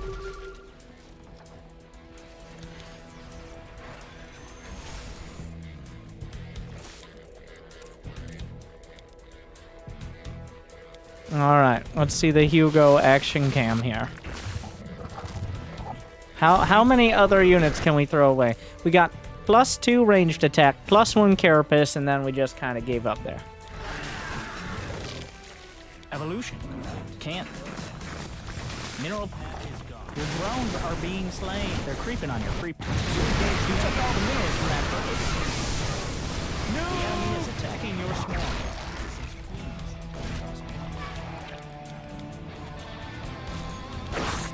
Mineral patch is gone. Base on.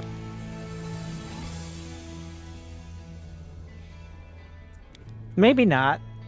attack. Brood under attack. Your swarm is now bigger and broodier. Nuke incoming. It's right there. Base under attack. We get to hear... Tell me which of my voice lines is your favorite of the nuke launched, of course, here. All right, this is the most important thing. I guess we're going to get to hear them all.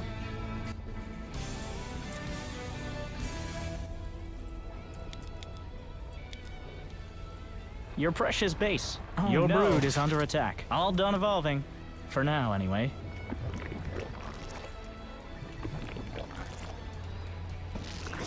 Nuclear launch detected. Probably no big deal.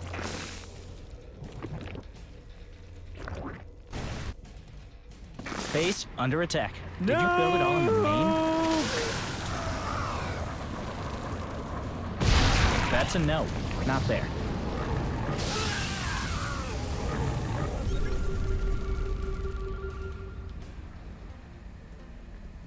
Base under assault. The swarm is threatened. Mineral field depleted. He needs to launch more nukes. He's got 2 more on the way. Stopped. Extracting?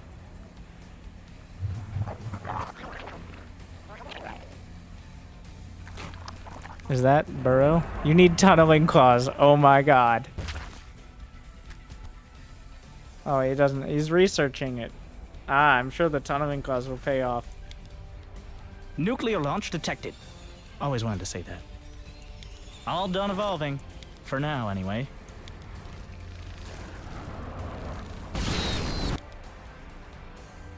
In one of the most irony of ironies, the burrowed roaches are successfully nuked without the Terran even knowing that they are there. Tumors besieged. Get off our slime.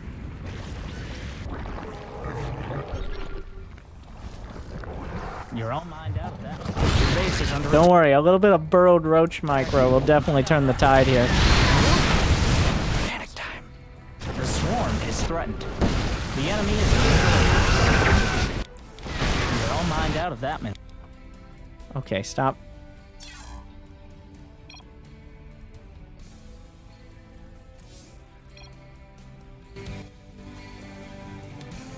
Your brood is under attack. Are using the triple spire upgrades. Do we have lurker range? You need to remember that these upgrades exist. Lurker range is there.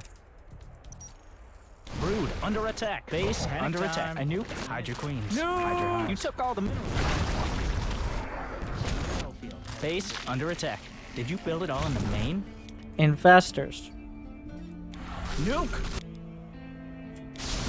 Panic time. You engage the enemy. On purpose?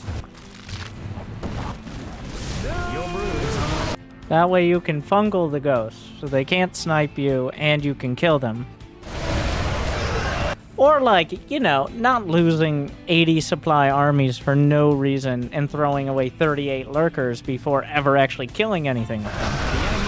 Was another option. Mind out of that cluster. And stem in the game? Nice.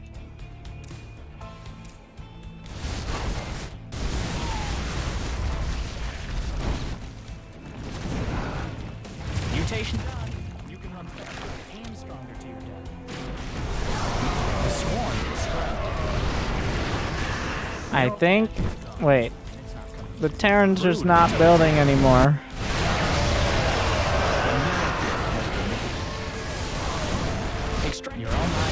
He's building Hellions. Oh my.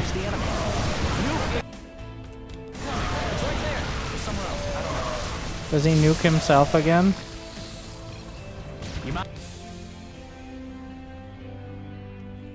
I mean, I guess he did open up the floor earlier. Wow, like... I guess it's good to be someone who can lose their last army, lose 14,000 more resources, have had a double supply lead several times in the game, and still be like, pretty epic, somewhat unsarcastically. Find out the gas of that geyser. Where did it all go? That's technically correct, though a very low bar that you did not clear. Check the replay. Why are you leaving the game? 800 gas. 2,000 gas. Like...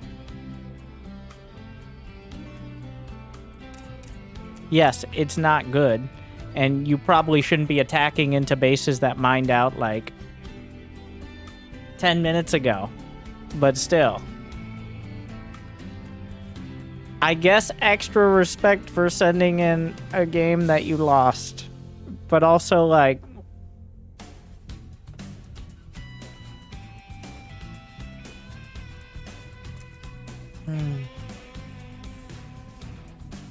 You know what?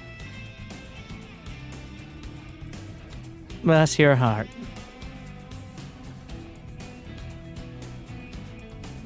It was something.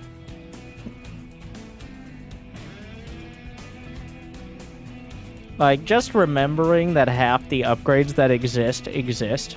That game, you ended at +2 ranged attack and +1 ground carapace. Which is, like, not the max number. I'll say that much. So, we could start there. There's a lot of other places we could start, but that is probably the easiest one. So, there you are. That adds up. I mean, if the lurkers just run through siege tanks and never burrow, then maybe it's not going to matter, but... Tucker had, like... Tucker, could you repeat all the excuses or something? Tucker's playing random for some reason, which is not my recommendation, by the way. If you're trying to either learn or get back into it. And Tucker has always been a bit of a blessed heart as well. So... But here we are. Protoss versus Zerg. Oh, good. Now I have your attention. Thank you, Idrisil. Idrisil GG is chilling for 12 months. You make my night shifts more enjoyable.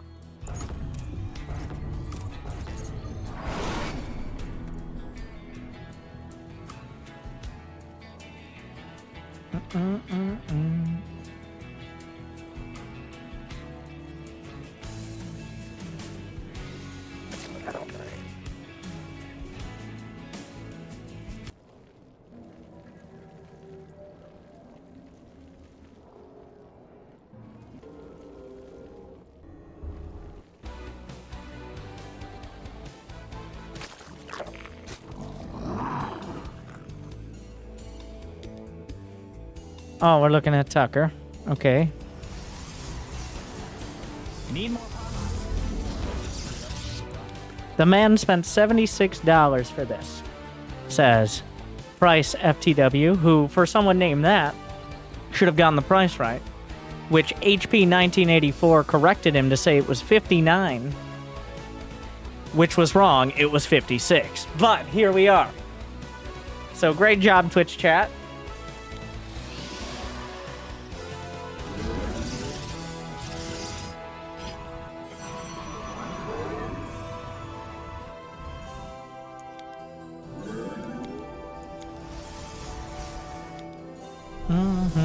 Oh, I thought I did 20, but plus... Oh, we should have a fast pass cost.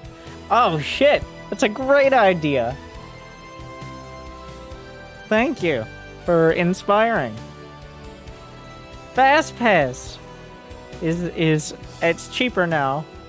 Is plus $31. If you're like, what is that? Well, then somebody will explain it to you.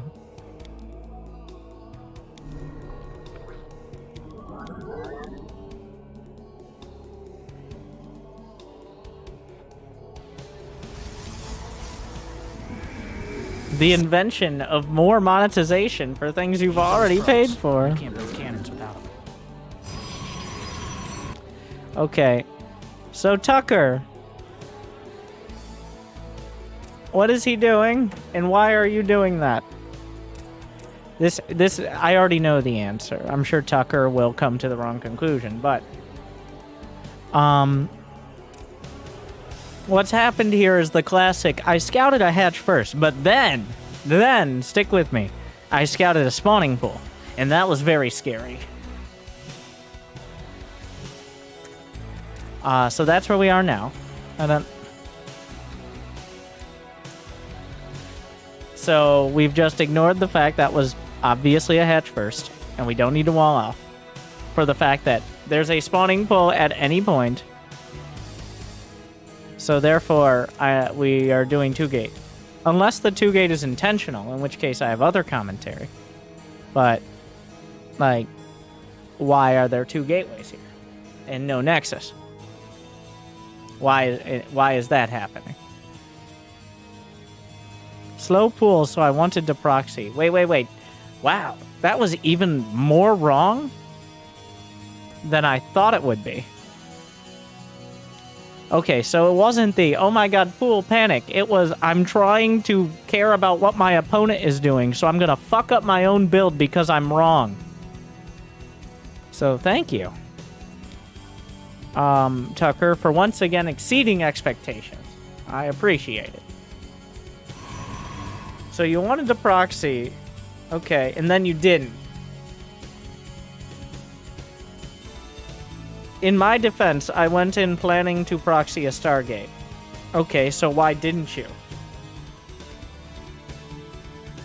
What here is happening that is stopping you from... If he's doing a slow pool, quote-unquote, and it's not a particularly quick one, it's about as late as a pool gets with a hatch first. Why aren't we proxying? So your plan was to proxy a Stargate. 557 is chilling and for then 5 you just months. didn't. Coach Carter of SC2. This already feels bad, but, like... This is why, by the way, for those who don't know, I don't recommend you play random. What I do recommend is you play one race, like, 3/4 of the time. Like, you play, say, 10 games a week, you play 6 or 7 games as Protoss, and then you play 3 or 4 games of whatever race gives you the most trouble. Or better, like, 20 games a week would be a better example. 15 and then 5. This is because, and I know from experience as someone who did not play random until they had already achieved master with all 3 races, it is very difficult to learn 9 builds at once. Many of you struggle with 1 build at once. So now you're playing 9 different matchups, all that have somewhat specific build orders, even at lower levels, even though you can kind of use the same ones in some cases. But let's say conservatively, like at least 5 different builds with entirely different units. So when you're playing random, you come in wanting to proxy Stargate, which is already fucking stupid, and then you have such short-term memory loss and are unable to retain information for over 1 minute. Why are you playing random? Like, you barely can even play slot machines. Your learn to play SC2 is messed up. Would you care to go into more detail on that?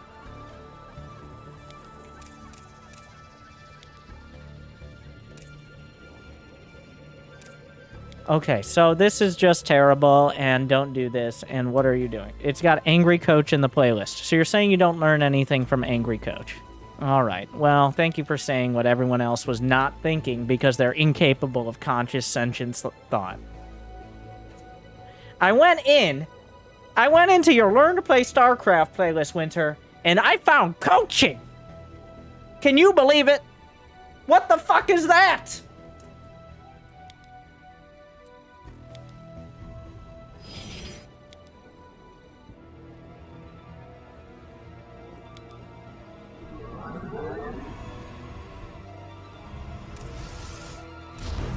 Well, now I sound silly.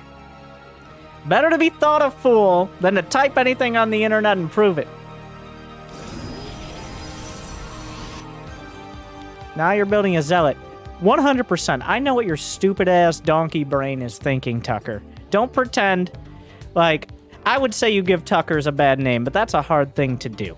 So, with all of that, I'll tell you what you were thinking. You were not thinking of proxying a Stargate. You were thinking, I saw a spawning pool and that's scary. And then you're like, oh shit, I was gonna proxy a Stargate. So now you don't have enough gas to proxy a Stargate. You're trying to defend against non-existent Zerglings. You're expanding and like everything's gone horribly wrong. Just don't do this. I'm stopping it here. Get the fuck out of here! I know you've at least pretended to play Terran. That's one down, and yes, that counts, because that was not long ago. That was something I bet has been repeated several times over, even if you don't remember it. In fact, I'd be surprised if you did.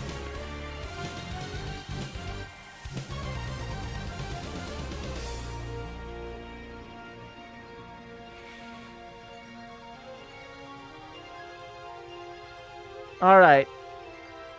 I'm looking for like, well, we can go. How about Terran versus Zerg? Oh, we played one. Here we go. There's one yesterday, or the day before. Either way.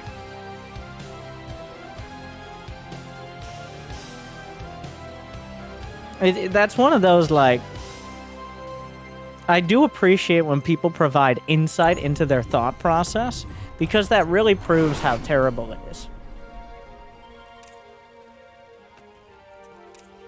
Most of the time, their thought process is actually what they've come up with now, as opposed to what they were thinking then. Because most people, and this is why StarCraft is so hard, struggle with actually thinking coherent long-term plans while they're actively engaged in a stressful activity.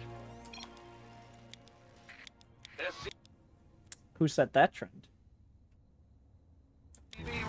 I'm gonna get tossed for this one too. Maybe it's everyone. There's no good option. More shoebox. Don't debate. Here's another thing. Don't debate people on the internet. SCV ready. Are you thinking he's going to cheese? Obviously. Walling off with a depot is not ideal. Economic moves. Oh, what the fuck is this? SCV ready. Wonder how many people watch their own replays before sending them to you? I think the only person who may have watched their own replays tonight is Mr. HP. SCV ready. He seemed excited despite everything. Like he vetted himself. Okay, Tucker, tell me about your build.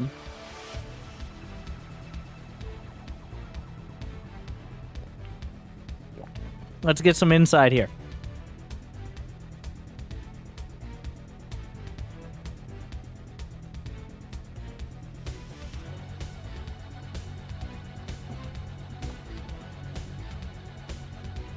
Is this a 2-1-1? It may be a Reaper Scout, then a 2-tank push with Marines and a medevac.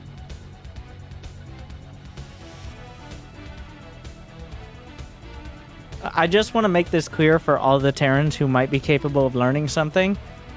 None of that is what's happening, and it's not a good idea in the first place. With that said, I'd like to see if Tucker follows the build he has described to us.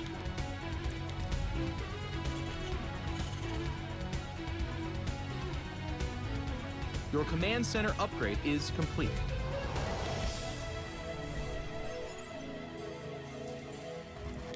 Tucker, why are you jerking off your keyboard? 300 and set, like, let's simmer down. SCV ready. There's not that much going on here. SCV ready. This better be good. SCV ready. Hey, they're attacking our base. So, this is what's the engineering bay for? Why are we building an NG bay? What is this? For +1. Oh, So you're doing... Is that all? Hanjisen is chilling for 1 month. Okay. complete. So for reference, everyone, Clem and Maru can go 3cc with a 2-1-1-5, so a 3-2-1-1. I've talked about it before. They can have 2 medevacs of Stim Marines, usually no +1, at about 5 minutes and 30 to 45 seconds. Depends a little bit on exactly the opener. Let's see where we land. So Tucker, is there anything maybe we should be worried about right now in this scenario? Like, you said Reaper Scout. What did the Reaper Scout? You can Jackson. Roaches. All right. This was mostly to see if he had paid any attention, either now or then. Okay, so you did scout roaches, so why are you not building a tank? If you scouted these alleged roaches, then why the fuck is the first thing you're building not a bunker or a tank? Why are you building a reactor and just sitting there? Like, if he was building the alleged roaches, you would fucking die. Which is impressive for someone on one base. And yes, I know the answer is I'm saving for +1. +1 for 3 Marines 2 minutes from now isn't going to save you from a roach all-in, believe it or not. But thankfully, this is Platinum, and nobody does anything that makes sense, so you can just stumble drunkenly along into an intersection, and as long as the roaches don't happen to hit you in the middle of the road, you might make it to the other side. Those roaches probably have burrow but no tunneling claws, so that's not a super high risk. Oh, don't you do it.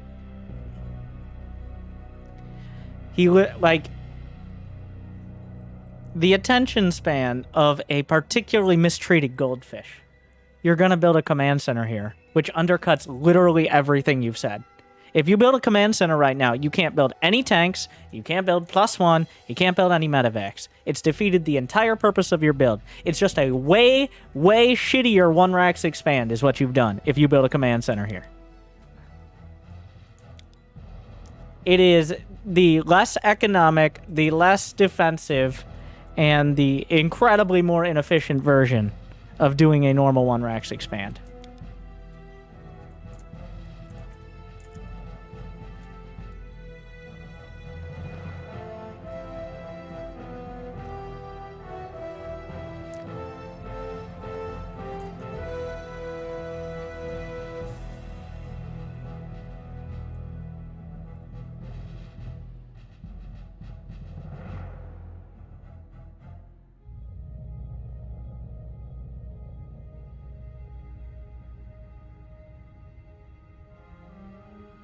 Here we have it.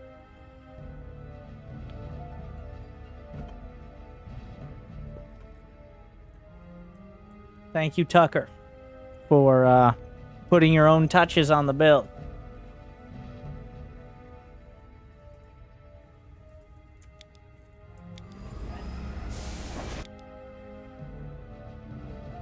It's not a build. It's a jambalaya. And it's taking fucking forever. The customers are getting hungry. It's like, no, I have to turn the heat on in the pan. What? Why are there rocks? Armed and ready. Add-on complete. I just put the money in the pan, right? Why not? All right. Gangway. I like how there are like 4 different... Okay, so tell me how the armory factors into this build.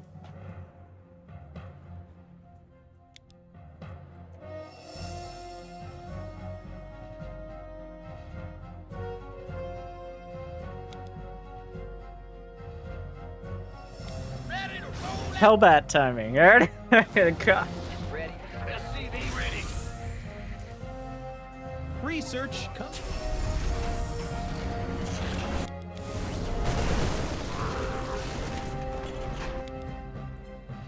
Let me quote. This is Reaper Scout, then a 2-tank push with Marines and a medevac. All right, we got 2 tanks.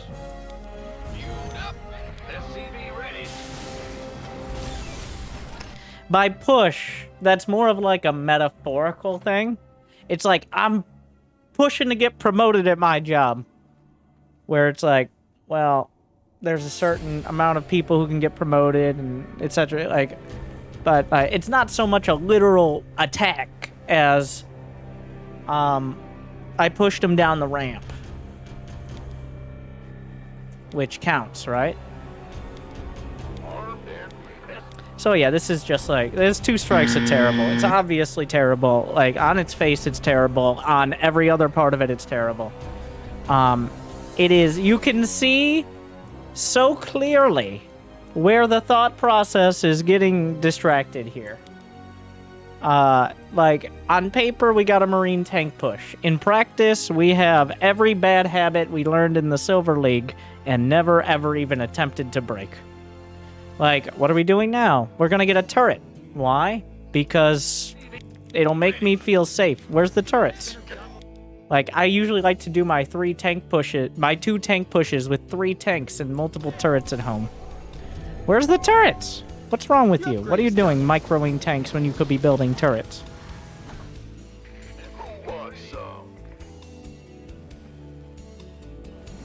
The armory is mostly for aesthetic purposes only, as you know.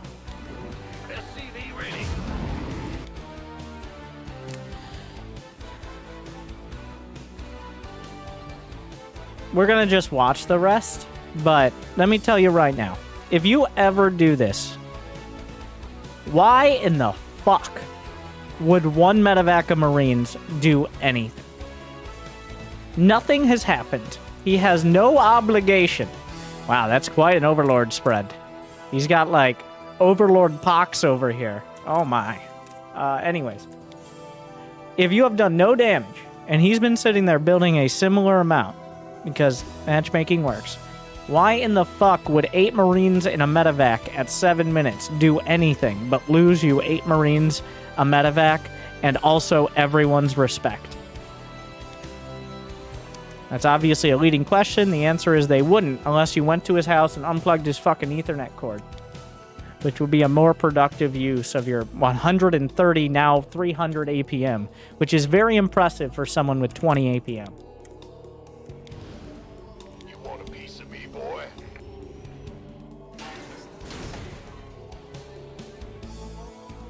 Fueled up, ready to go. SCV ready. I like how each individual tank is getting microed and, like, set up while not building any SCVs. Finished learning. All right, there we go. Additional All right. Well, that was terrible. Ready for duck. Now we need 17 turrets. In somehow... Wow, those are aggressively mediocre turrets. Like, they're not useless, but they're not very useful either. Alright. Mineral field completed. Ready for duck. This is literally a Carbot episode. Upgrade complete. How to Terran, by the way, guys. Go check it out. Ready for duck. Carbot explains it.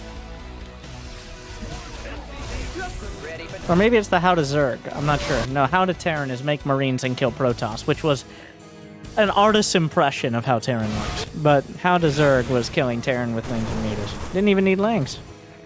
Yeah, this is fucking terrible. Get the fuck out of here! That's enough. This is just disaster. Absolutely, from start to finish. Alright. Shame. Like, somehow the Terrans are going further down Shame. here. I'm gonna give it another negative Shame. 42%. shame. That was just shameful.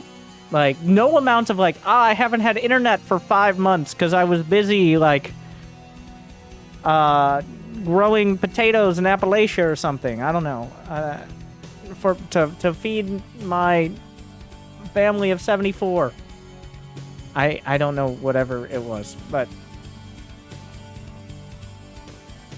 yeah. That is not like, and then I completely, no, that is, I remember everything about how terrible I was, and I'm looking to repeat it.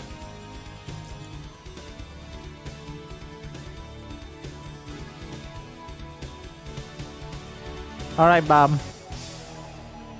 Looks like we got Tuck here again. Do potatoes grow that high up? Not well. Thus how long it took. There, it's for moonshine, obviously. It's not for eating.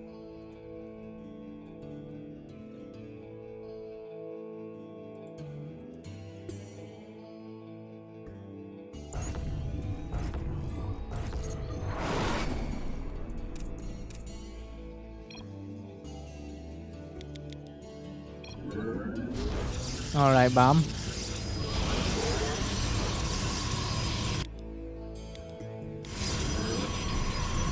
Moonshine is corn? Yeah, usually. That's how desperate we are. You coming over here telling Tucker moonshine is corn when Tucker had an armory for aesthetic purposes? He ain't taking no guff.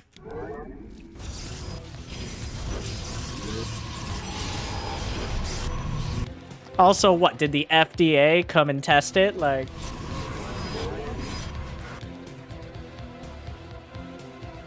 Remember, they don't have internet. How are they gonna know?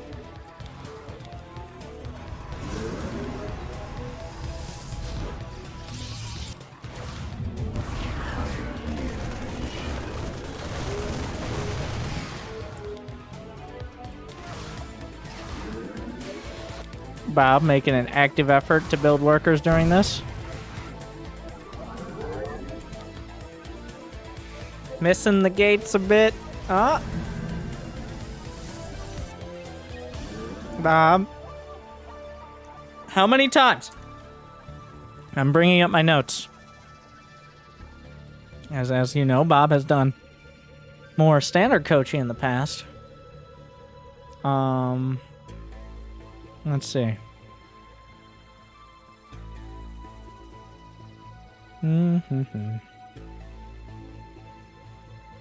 Here are my notes from not long ago. Build more gates is the first thing. Now, obviously, that doesn't mean at the very beginning of the game, but having one gateway, one twilight, and one robo does not a unit composition make. At least 2 gates, and those are for people who warp in on time. You're gonna show up like, oh, wait a second, he has any units, and I have none because I have 1 gate.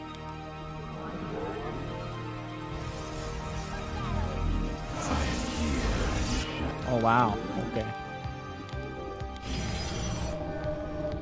Late, but better late than never.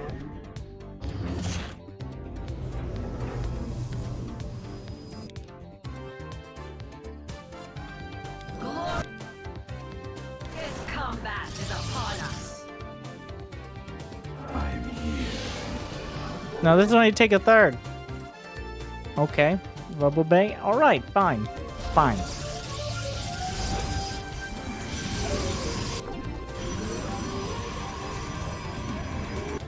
Alright. We're giving him the check mark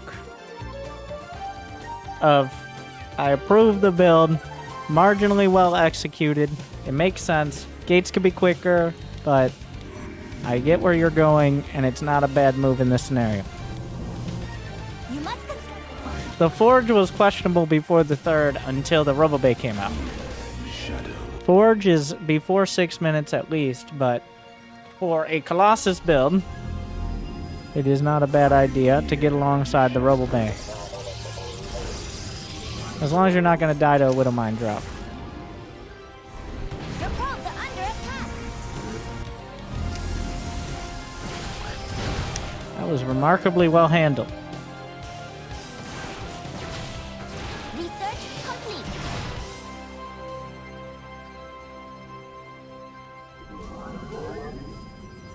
I would argue Colossus before Thermal Lance.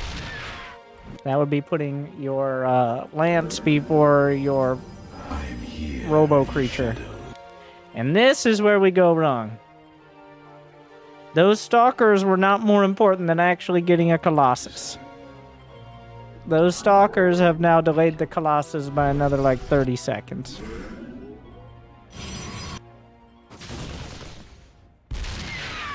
Three more Stalkers weren't going to make the difference. A Colossus can definitely make the difference. Yeah, it's a little late. Don't do it. Well,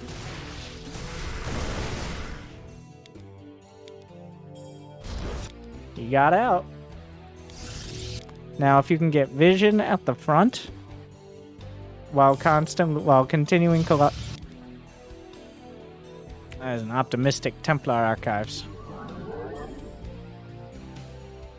Don't do it. Yeah, this is when we get charge. Yeah. And more than one, you got thermal lance.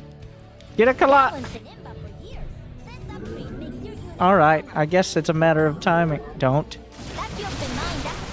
You're on top of it though, like. Honestly, I'm waiting for the big mistake and it's not coming yet. Your probes are getting owned. Ah. That needed to be here. That is in the wrong spot. He's not going to come through here. It's spotting for medevacs. Medevacs with Widow Mines. Medevacs with Widow Mines that have now killed 17 probes. Does that mean you would have stopped it? Eh.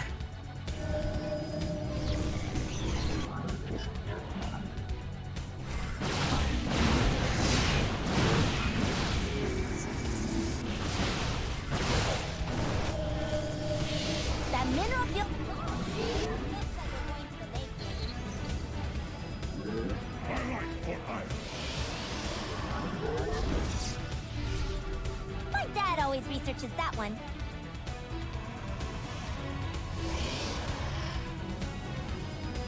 No, that's an archon. Yeah. That observer paying off.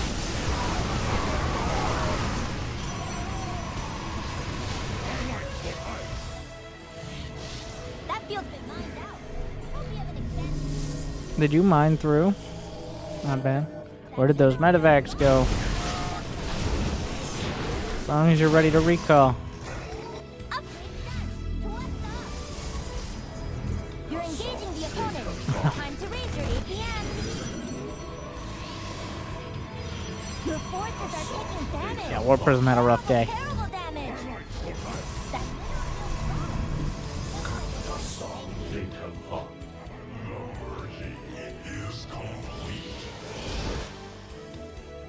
Mineral. Maybe missed the mark a bit on the recall. That is not enough Colossi.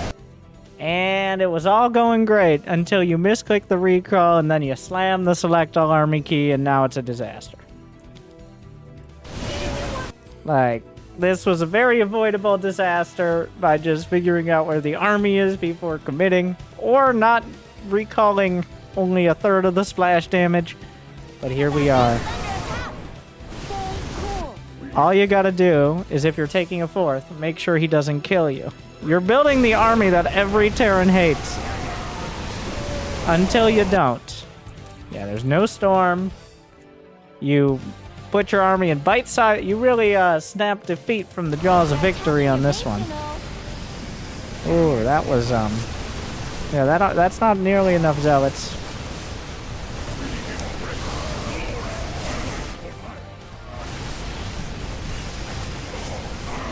Everything was going great, right up until you sliced up your army into 2 bite-sized parts. And said, here you go.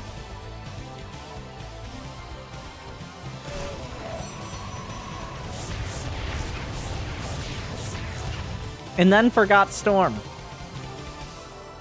Was the 2 bite-sized parts. It's like, is there a dessert? I'm very full.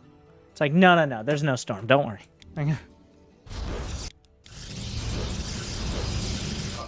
I hope you remember that there wasn't Storm. A little late now.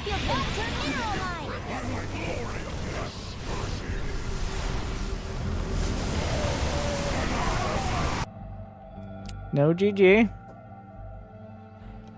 Of course, that's a red card. So you did everything right up until you did it as wrong as possible. The select all army into half-assed recall. Before you commit your whole army on the map against someone who's going Marine, Marauder, Medevac, you need to figure out where their army is, because the map is dark and full of Terrans. If their army is in the middle of the map and your army is not, like, you need to know. your army beats his army. Unless your army's cut up into little delectable pieces that he can actually kill.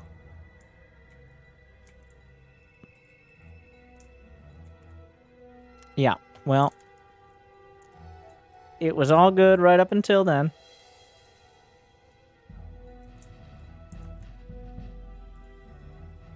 It's like, that is the hard, if you're actually going for the heavy tech build like that, then you need to keep it together. It's a B+. It was actually really solid.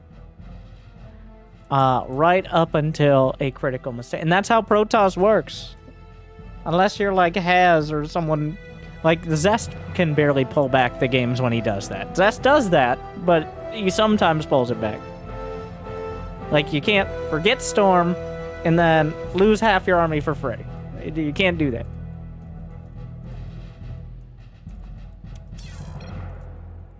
That's how Protoss is like building a PC.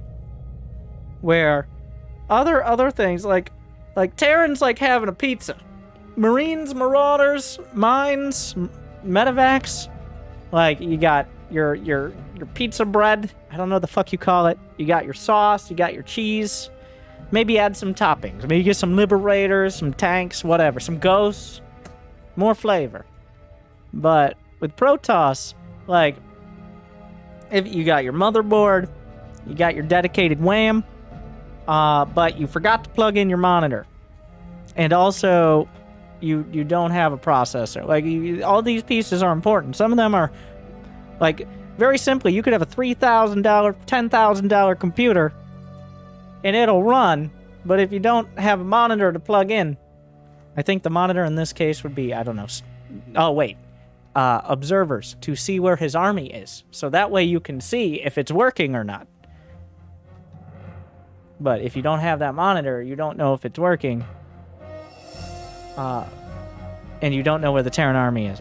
We've lost track of this a little, but like, it's the most obvious and somewhat difficult way to avoid losing. I'm mildly proud you played like a real Protoss style as opposed to just relying on the Terran having a mental breakdown because you made dozens of charge lots or a bunch of DTs. But you do run the risk of being super brittle.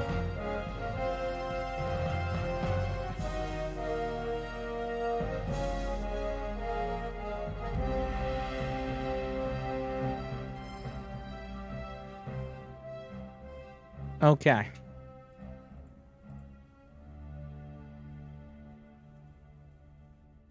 So right now we have... Sword Saint Zero just donated $10. I'm glad you enjoy this YouTube Thanks content again right for now. all your YouTube content. We got Butt Duck Supreme, Tea Sandwich, Absolute Henny, Poop Face McGee, Abandoned Castle, and that should hopefully wrap. We're moving it to 25. We're already 3 hours. I think a little more. Well, we still have the Fast Pass active, of course.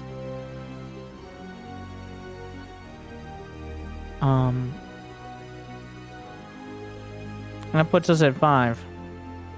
First hour was Carbots. No, I'm not counting that. I'm counting from when we started this, because I'm able to do basic math. Anyways, before we continue doing basic math, a quick advertisement.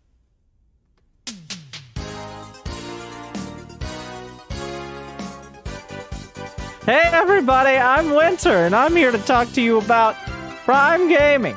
Did you know if you have Amazon Prime, you have access to essentially everything you could ever want or need or else?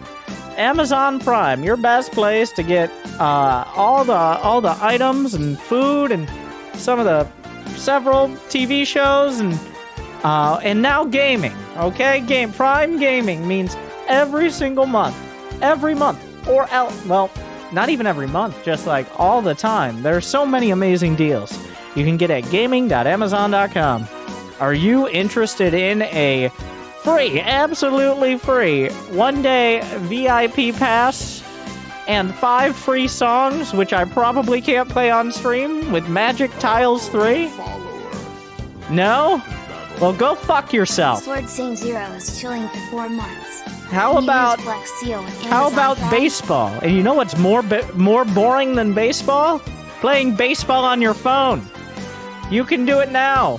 You can get free in-game baseball money for Tap Sports Baseball. Now with more tapping. So... And so much more. But wait, there's more. Did you know that every single month for free you can subscribe with Prime Gaming to a streamer of your choice? Even me. So if you don't subscribe right here, right now, twitch.tv/wintergaming, every single moment you wait. Don't think about it, just do it, because every single moment you're losing money for me. So subscribe with Prime Gaming. Because remember, at Amazon Prime, we know where you live.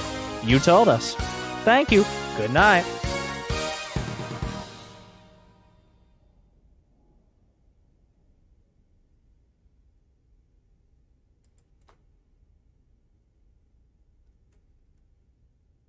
Thank you guys for sticking around.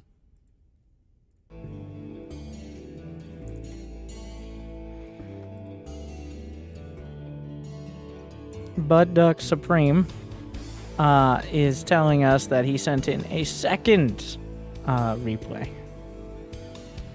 And indeed he did.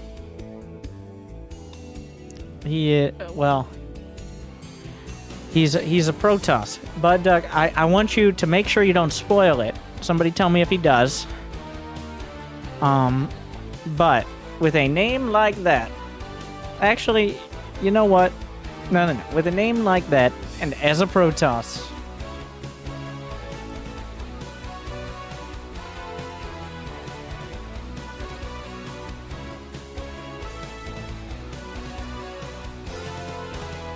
we'll see if Twitch chat can get it right.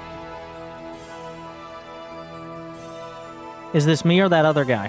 Hoop-Face McGee and Butt Duck Supreme. Very similar names, as you can tell. So, what rank, what league is he? I'll be right back one moment. We'll get to it.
Oh yeah, it might be skewed by the fact no one's in gold. You guys are right. He's plat. He's platinum. Good job. I guess. And Mr. Butt Duck here manages to be supply blocked for 2.5 out of the first 10 minutes, which is just an impressive number. Like, really, there's a lot going on between 6:45 and 8:30. I'm sure.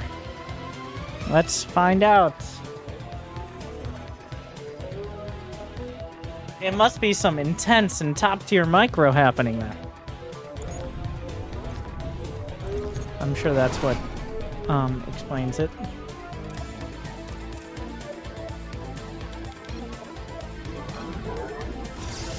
Pylon.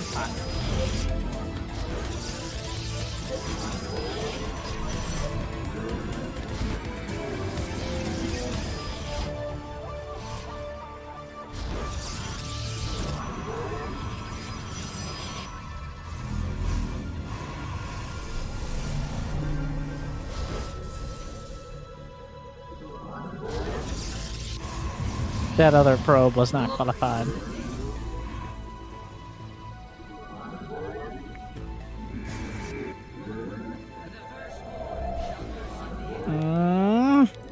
So the Stargate is done. The Stargate is done. There's more than enough money to build whatever you'd want out of it. But here we are. This is one of the basic things in StarCraft that'll never be in any build order. Because a build order doesn't cover, like, just because it says build a Stalker then a Void Ray, or whatever. The build order usually doesn't say, and don't get distracted microing your Adept to kill 1 or 2 drones and bank up 500 minerals. It usually doesn't go into that much detail. Yet here we are. A Void Ray, 10, 15 seconds late. Not a big deal, but it adds up. And the Adept dies. Was there any reason for the Adept to die? Not really. Is that pylon? Is that an ideal spot for that pylon? No. Where would be? I don't know. Like this makes you look like a Silver League, like we saw earlier today. Like I need to have pylon coverage for my whole main base because it's Dyson Sphere program. It's like, that's... I wish they had warp gates in Dyson Sphere program, but alas. Pylons are the powerhouse of the Protoss. Also, by the way, there's a chance he could have taken this third. He didn't in this case, but we did not check that. Be good at the edge of the mineral line. Usually, you have a pylon near the mineral line as your second pylon, so that way if it is some sort of early all-in or something, you have something that can wall off. This isn't always the case. And then it's set up for like maybe a shield battery or something later. You don't have to worry about it. And then the next pylon is something at the edge of your main. So you can see Overlords, Nidus, Ling drops occasionally. It's usually not a big deal, but usually you build one at the edge just to have extra vision, because you should have plenty of space to build actual things now. So, but it once again, small things that add up.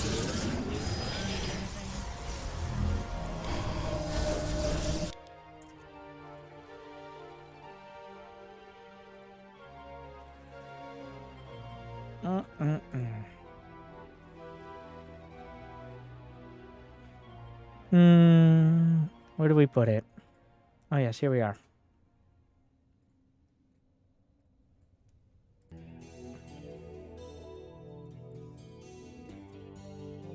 You created your account on the 15th of May. Been following since the 18th of May. Your name is, I don't know, my old account was hacked. And you've decided that your first 2 messages in the channel, at least under this new, very explanatory name,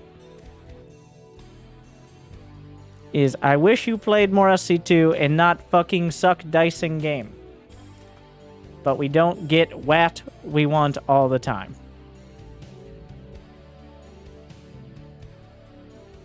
I'm gonna go ahead And imagine that if it was truly hacked, your password security probably leaves a lot to be desired, much like every other part of you.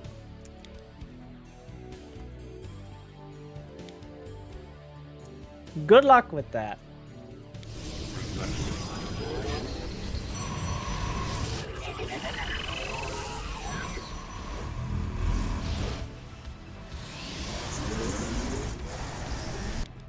So this is a reason why we, So why are the Void Ray and Adept out here? I don't know.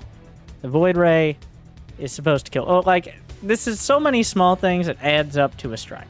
Like, the Adept didn't need to die for no reason. The Void Ray was late. The pylons are poorly placed. The Void Ray doesn't, like, should have been looking for overlords that are doing exactly what this overlord is doing right now. Like, it's just a bunch of little stuff that I think you could fix, but honestly, so far one of the, and then this. Why are we building Stalkers? To kill that Overlord, despite the fact we're building Void Rays literally right now. And there's no reason to be in the middle of the map with a Void Ray, because even if he did attack, you're taking a third. The Void Ray should defend the third. Like, if these Stalkers go back and kill this Overlord, that is one of those incredibly obvious bad habits that needs to be broken and will continue to slow you down. I'm here. And the other side, just to make sure I'm covering all my bases, is if you're just building Stalkers because, I don't know, I just did, it's just as bad, but it's easier to break. Like, the only difference between I'm building Stalkers to counter an Overlord I already have Void Rays to deal with, and building Stalkers because, I don't know, I guess I just build Stalkers because they're like Void Rays, except even worse. They shoot up, they shoot down, they cost more than any other unit that does comparable things. What's not to love? That can easily be replaced by I build productive things, but I'm building Stalkers because I don't have the presence of mind to think about the Void Rays I've been building is definitely harder. I'm trying to get better in hitting Warpins. Well, Stalkers were not the choice. The choice was Adepts, maybe. Maybe Zealots. Also, hitting Warpins isn't that important. I mean, it is important when you have 800 minerals. But you shouldn't have 800 minerals, obviously. Shadows. Especially with no probes in production. Like, there's something to start with. Hitting Warpins just to warp in more Stalkers is not a winning strategy. Okay, okay. One's enough. Your base is under attack. How about a Twilight Council? Yeah, 2 Adepts would kill this, obviously. 2 Stalkers. Like, Adepts cost less than Stalkers. Yet, the Stalkers ran away from the Zerglings. I think the Stalkers would have won the fight. You're warping in more Stalkers. Stop it. Stalkers. If the question is, what is a unit? A Protoss unit that starts with an S and ends in Talker. You should at the very least have the fucking respect to hesitate before giving the answer. Or just don't say anything. And that is the only question where the Stalker is the answer. As I have mentioned in almost every single guide and Angry Coach, the Stalker is a unit you build when you have no fucking idea what to build. And then I proceed to provide the answer to what you should build, to which nobody fucking listens. Immortals, Archons, and Charge Lots, or at least Charge Lots, unless you need desperately anti-air right now, which you already have a Stargate, so there's no scenario where that is the case. So right now, if you hadn't gone Stargate, then there may be a tiny amount of scenarios where randomly warping in Stalkers was okay. But the rest of the scenarios, shame on you. Your base is crumbling under enemy attack. Like, we're just kind of wandering into the Twilight eventually. The Twilight should have been the second thing after the Stargate on the tech tree. But we'll get there. I have Mind up. More pylons, more power to the game. Nice. Mineral field depleted. Charge.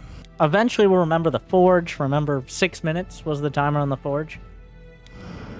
Like, also, why are you sitting here? What is this? Why are you out here? What is it? What are you defending? You don't have charge lots. Your supply block. No, you are building some pylons. This army doesn't kill anything, nor is this a location that anything will go. Like, even if you did find his army. The only thing this army is doing here is making it easier to say, well, I guess I lose. If you desperately want to try to head things off, maybe just the Void Race. Or maybe the Oracle should go somewhere.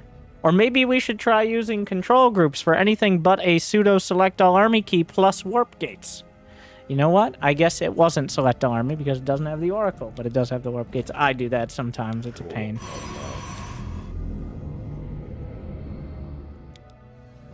You must. Okay, I'm going home. This is when... Where are you going now? Stop. Stop. Stop. You want to have more than one pylon. I know this is another Silver League. You've broken on the bright side. Like, I'm going to give a check mark, by the way. It seems you've broken. It's obviously an advanced Silver League game here. Where, like, we got a lot of Silver League habits we're trying desperately not to fall back on. But one of the most, like, Meta League habits is third bases being... especially for Protoss and Terran, third bases at the third, not in a random location on the map in the corner where you have no attachment to them at all.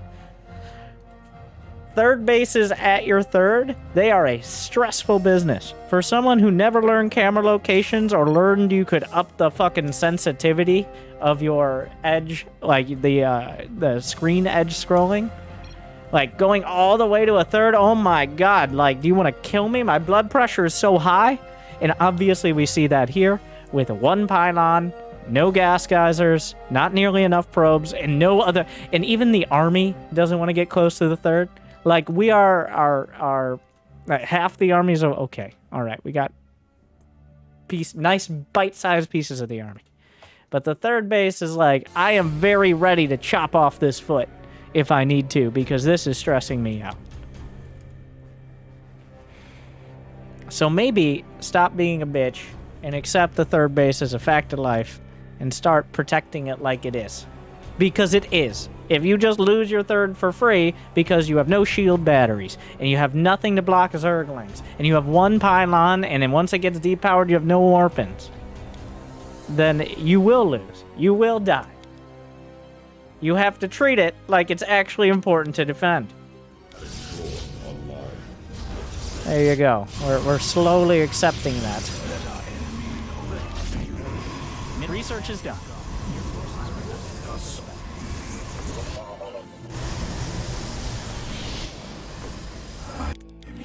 Research all done. Your probes are under attack. Okay, so an important thing is to try not to storm your own zealots more than the enemy army.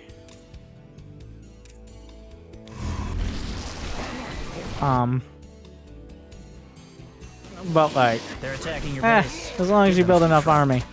More pylons. And now the entire army goes off to the left. And I see we've given up on pretending we weren't using the select all army hotkey, of course. Here we are. Mind out of that. Your upgrade is complete.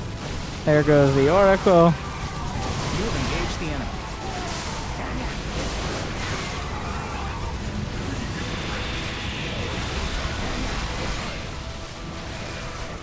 Eventually, we get down to the good units. Immortals, Archons, and Charge Lots. No Immortals, it looks like. But the Archons and Charge... Notice how all the Stalkers are dead. Only the Stalkers you warped in later are here. That's because Stalkers are fucking terrible. You could have had the same army a couple minutes quicker. 1, if you had remembered what a Forge is. 2, if you had built more probes. 3, if you had not built a bunch of random-ass Stalkers. Or attacked for no reason with, like, 2 Void Rays and whatever other 30 supply of shit in the middle of the field. You're all mined up.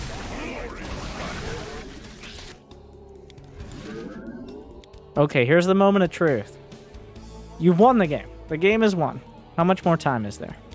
4 minutes. Impressive.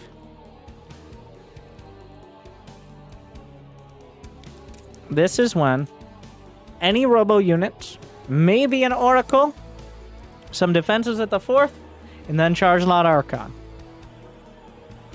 So this is when we see if your habits can be changed. If you warp in stalkers right now because it feels like a good time, we've got deeper issues.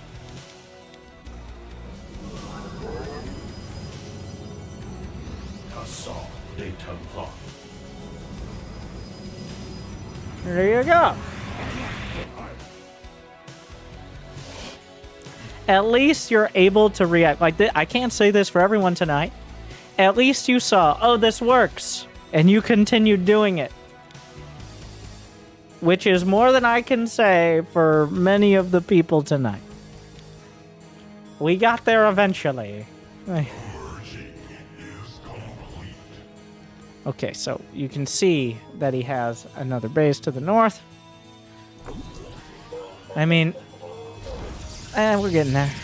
That's okay. No, you're not maxed out. If you were maxed out, okay. You're at 158 supply.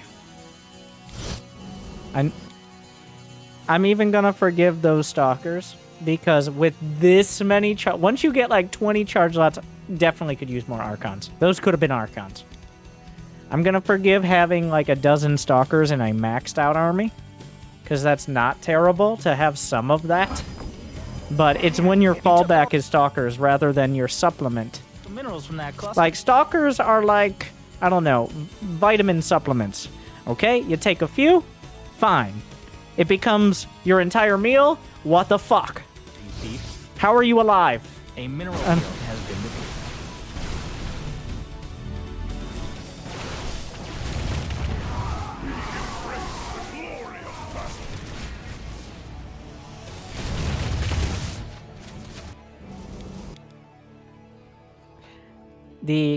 The correct answer to he has lurkers is how many immortals do I have, not how many stalkers, which take extra damage to lurkers, though are technically ranged. It looks like it did not take much.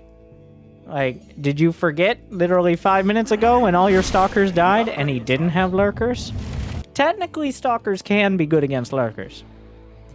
Not for you. They're not for you. Stalkers are going to fucking die. It's gone. And it's not coming back. Because you are not going to micro well, or you're going to try to micro, and it's going to get even worse. The answer is immortals, and then eventually carriers. As we've seen many times, the carrier's quite strong. It is not stalkers. Assimilator's exhausted, and we're still mined out of that cluster. I do like how you're playing like a Zerg somewhat. Alright. Though... Are you rich enough for this? Maybe? It actually worked this time. It actually worked this time. Well, yes, it did. The takeaway shouldn't be those stalkers are great. The takeaway should be immortals exist. Stalkers are not very good except to fill out 200 supply. Don't, like, pretend like the 3rd is your natural born son and not some stepson here. More forges faster. There was a lot of good, and then there was definitely a lot of not good. It's a B. For Plat. Like, definitely could get to diamond. But...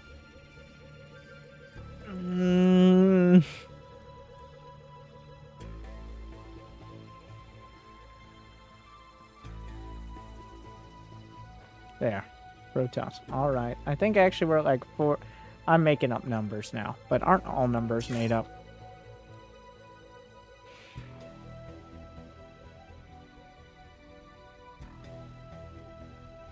I am Diamond Toss and I play worse than him? Yeah, that's very possible. You might do one thing better than him. That's usually how Protoss get anywhere.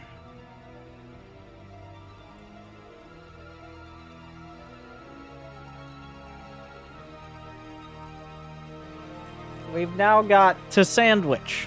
to Sandwich, who doesn't use SC2 replay stats, instead went to drop.sc, which is, and this is true, SC2 replay stats, but in a form that... Oh. Sorry, move over butt duck. T Sandwich has getting supply blocked down. He manages to get supply blocked for 3 minutes and 49 seconds, most of which is in the first 12 minutes of the match. So, Terran versus Zerg. There is no detail as to anything here. As to, like, what type of game. It's gold. Which I didn't even remember. I didn't even know Gold League still existed, but it's gold.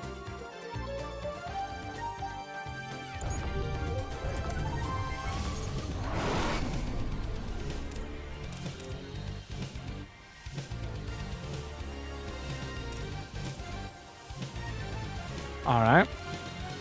So, we are proxy rexing. Wait, is he AFK? He's not AFK, he's 12 pulling poorly.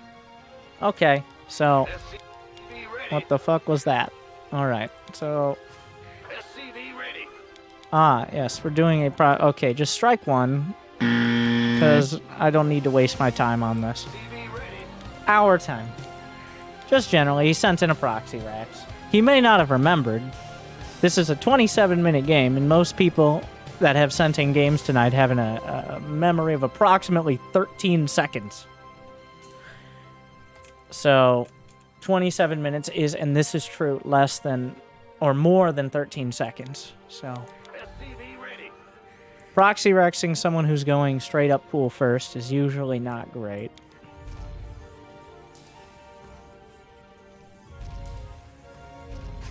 Wow, this is... he couldn't quite get his controller to put the SCVs close enough to each other. So this is what we're doing. Like, social distancing! I don't... So you might... Why does it matter? Because there is a scenario where he tries to kill the Marines as they come out of the wrecks. And if the barracks are all spread out, the Lings can kill your... Not that it's Gold League, okay? He actually managed to get all 4 wrecks, so here we are.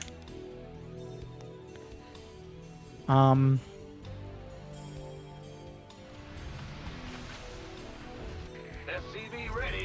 mean, like, if you're gonna build the orbital. Okay. There's no orbital on the way. The orbital makes up for a lot of SCVs. But here we are.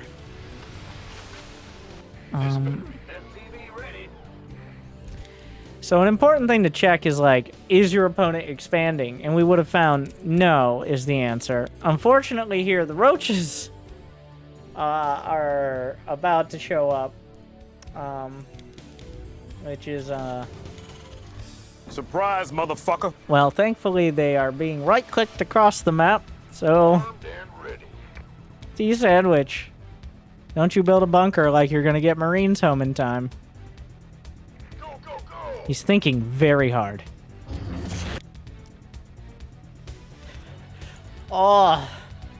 The beauty of Starcraft is, like, if you know what you're looking for, you can really see a person's thought process.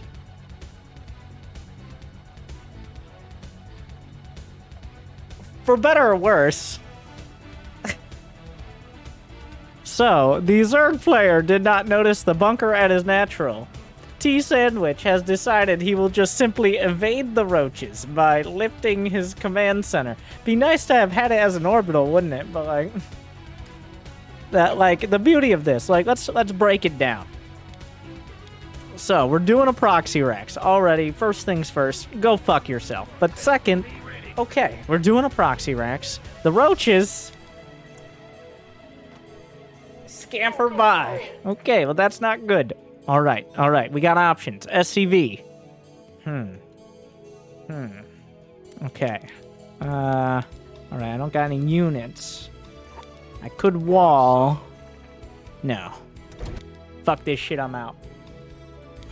Yeah, the lower down in leagues you go, the less attachment there is to, like, having a base. Let alone, like, a third or a natural.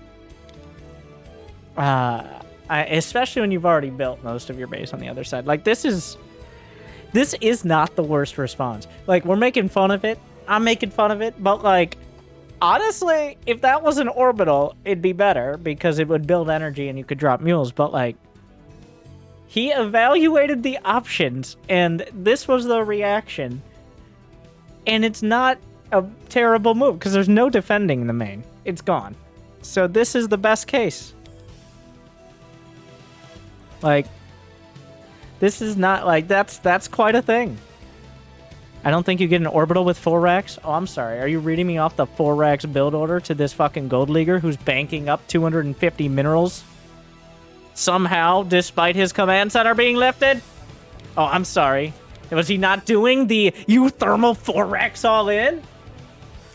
Did he mess it up?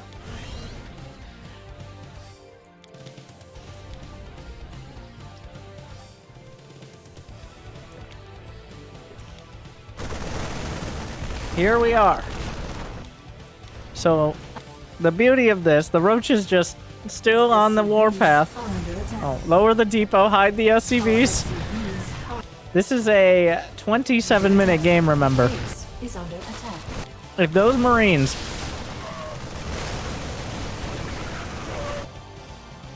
Did he not kill all the Wow, of all the places to build a depot, that is one of them.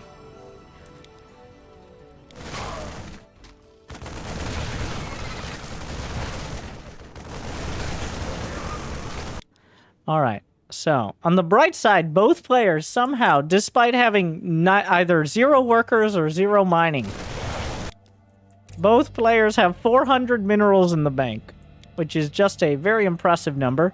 We're now building an NG bay because the safety and security of feeling like we can eventually build a planetary fortress is important. He has 500 minerals with the NG bay being built. And Marines, which is just impressive. Yeah, I guess this does explain the supply block. No orbital. Armed and ready. We can use some... A very bold expansion strategy as well. Well, I guess, okay.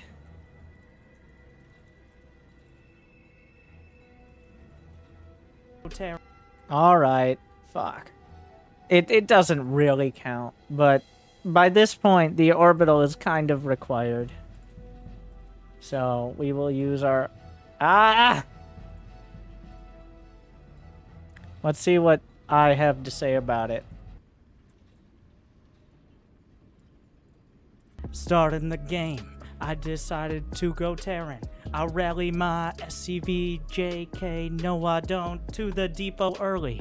When do I build it? 3 at my... No! Just 1 depot 14! Right off the bat, rally your SCV and build it at the ramp, and that's all you see. Don't do any sort of weird bullshit. Build a barracks after, on 16, adding another worker. 17 refinery. 2 more SCVs, you can rally to the scout at 18. But nothing past that. The barracks is finished. Build your orbital. That's all we want. No Reaper for you. Just build Marine. And your fucking orbital. I don't want to see another fucking Terran who comes in here with no fucking orbital. Scan like Costco. Drop those mules. Either way, build a fucking orbital. Stop. Stop it. Never again. And also your first depot, but whatever. That too. I'm not a rapper. Well, at least some of that was correct.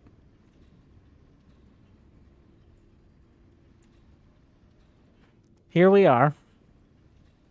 With 2 command centers, 4 barracks, 2 gases, and 0 orbitals.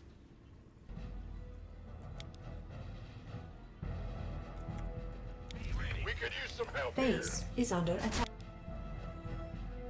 Oh, go fuck yourself. Oh, come on. Come on. Come on. There's nothing for your track. There's no tracking to make high sec. We are getting high-sec auto-tracking before orbital. Which is just like, this is obviously 3 strikes here. Like, this is not coaching. We knew that. But, Get the fuck out of here! But, okay. Times 4. Base is under attack. Our SCVs are under attack. No, our engineering bay! Oh yeah, I forgot. You can't build an orbital and a planetary. Oh, silly me! What a fool I am! My bad. I apologize for all my mistakes. I had neglected to realize you can't build an orbital and a planetary. Dumb winter.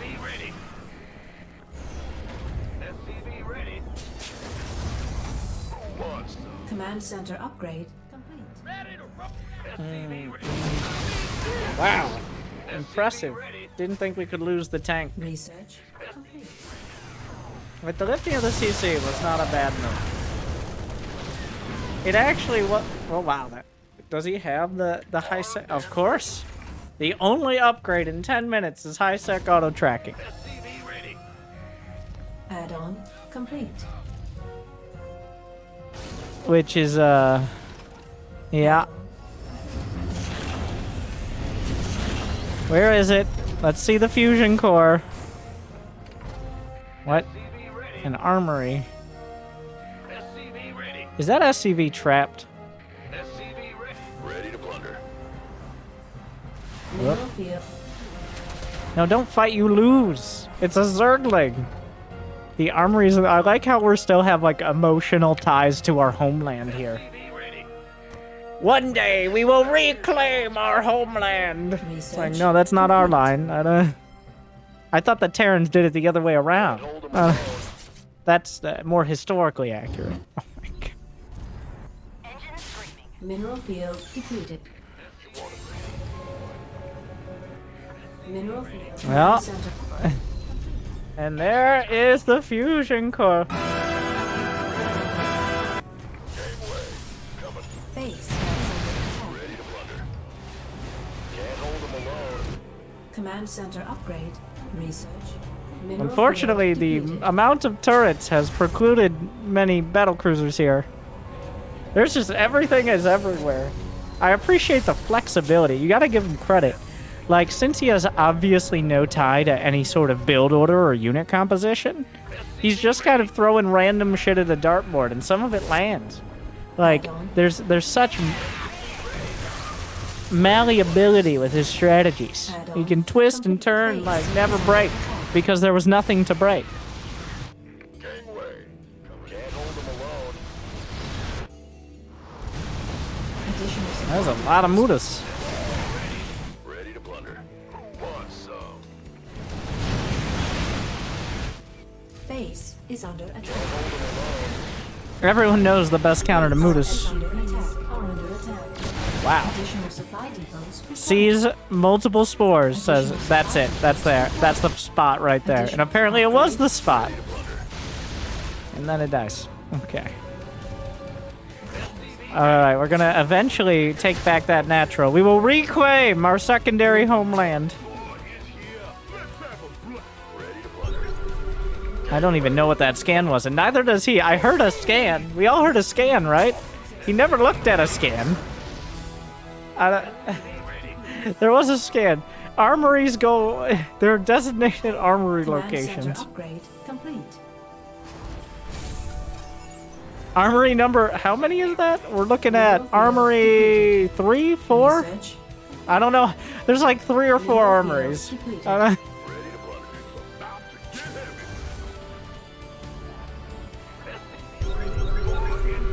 The scan barrage.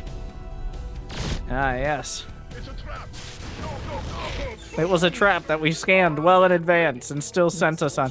He's got all of his production, all his upgrades, and all his tech labs on a single hotkey.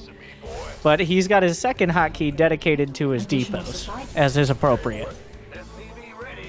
Base is under attack. Research complete. And of course, there's another hotkey for the army. We don't need that one. Oh, those lurkers? You ever seen lurkers counter Vikings? Neither did he.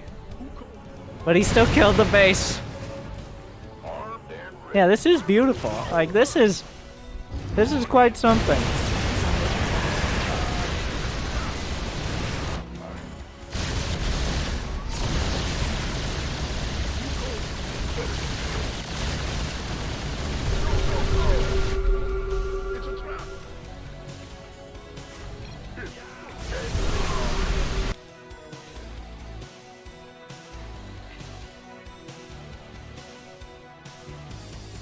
That is, one, that's a bold move for someone who's winning the game. And two, I mean, you're right. I remember enjoying playing Starcraft. To be young again. Hey, I'm 38! Yeah, you probably are, Mr. Sandwich, I know.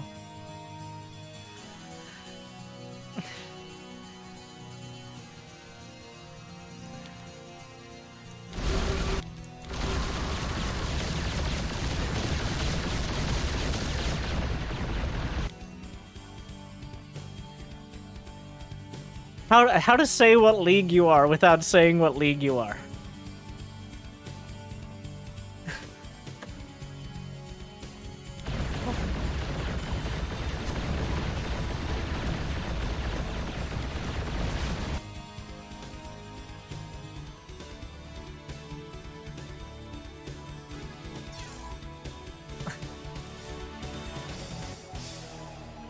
You see, I'm so jaded. I mean, we're literally an angry coach right now. I'm so jaded and cynical. I still think there's like a 30% chance that all of that was sarcasm. But that is definitely my bias. There are beautiful specimens like this out there. And one, bless your heart. Two, this brings Terrans back even to 0%. And five, shame. Shame. All right, we're going to put... This will bring the negative 112%. It washes out the sins of the negative 0%.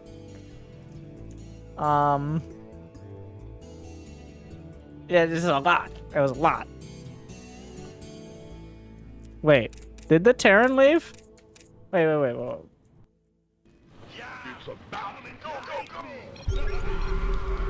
No. He left it... What the fuck? Oh my god. Why?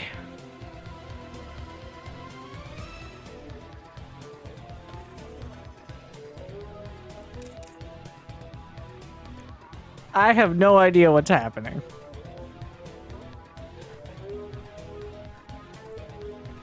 He didn't DC? What? No, he had to go. I don't... You know how it is. He had to go. He had to... Well. On the bright side, we have the technology. Despite... We've had other games. Let us see. And this is not actually Masters. This is his last game before it. He lost horribly. And he typed GG.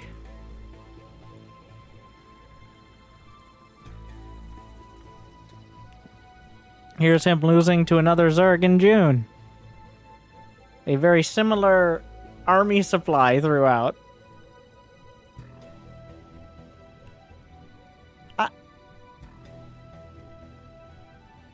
I don't even know. He just left. I guess he just... Okay, he just left first.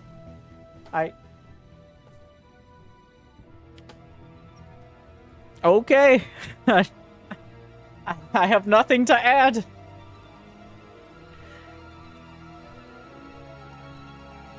Never change. Now we have Platinum Zerg. Absolute henny.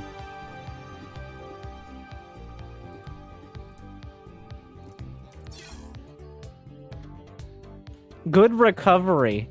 Wait, what? Good recovery, said the guy who had 0 drones. Oh my god.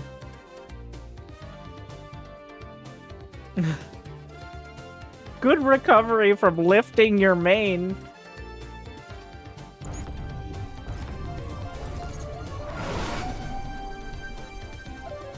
Alright. Anyways, let's get back to why we were here. Not for whatever all that was. Here we go. Platinum Zerg. The bread and the buttered biscuit. And the clogged arteries. And the heart disease of Angry Coach. Alright, extractor trick. Into an overlord anyways. Mostly defeating the purpose. Into the hatch mostly on time. And then getting blocked because it's Protoss versus Zerg. Into having a drone just kind of sitting there. It's all falling apart. No plan survives contact with the enemy. And no plan was the plan. So the Protoss did what every single Protoss does, and now it's a disaster. So here we are.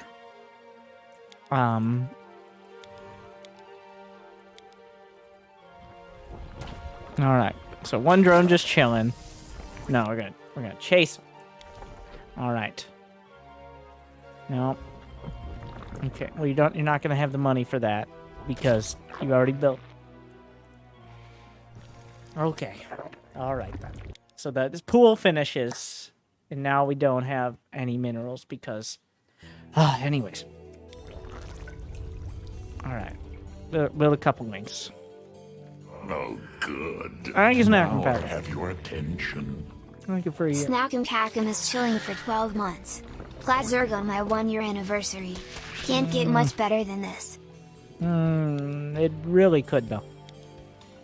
So we're gonna build a roach warren. Henny, are you here? I'd like you to tell me what your plan is. So the beauty of this here, well, besides the random accidental ping, hopefully accidental, unless, I don't know, somebody else controlling the mouse, is we have scouted. We have seen, technically, if we'd like to. The hatch was late, so I was supply blocked. We could look across the map, see what he's, at least the gist of what he's doing. What's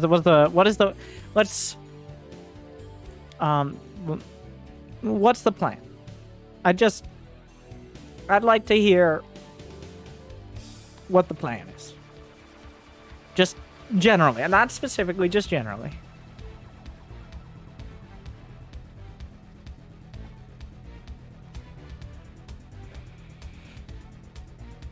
Not die. Okay. No, I don't think that's a huge risk. Maybe I should, okay, a little more specifically. I don't, like, let's find a bit of a middle ground there. Like, what are we doing in the first 5 minutes? And, like, don't die, and then eventually build things. That's a good play versus toss. Mostly I'm saying, like, why are we building a roach warren?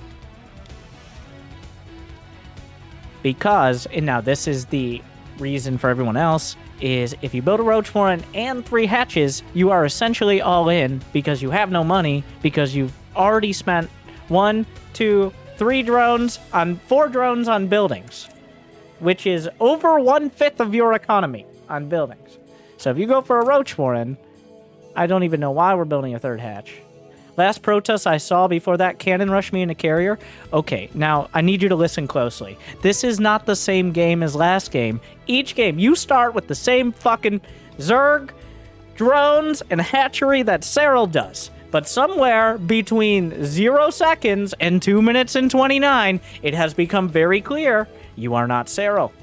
But you started with a completely new game, and you are not being cannon rushed, and he doesn't have carriers.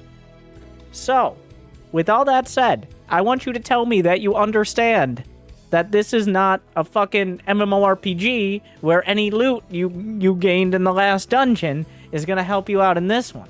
Like, all the money you saved up and didn't spend is not going to carry over. So, like, it's a different game. You're not... If you just look, you see he's not cannon rushing. He's expanding based on the expansion. Which you don't even technically need to use your eye. You have the mini-map. So what I'm trying to say is...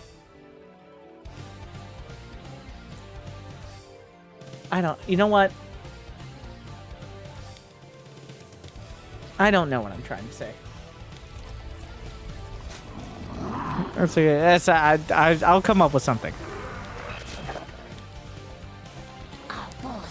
So, he built a stalker. No, that was the right spot. That was the right spot for the OV. But alright.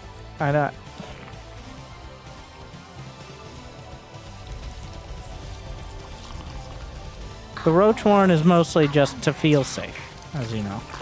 We're getting Zergling speed now. There's no fucking plan.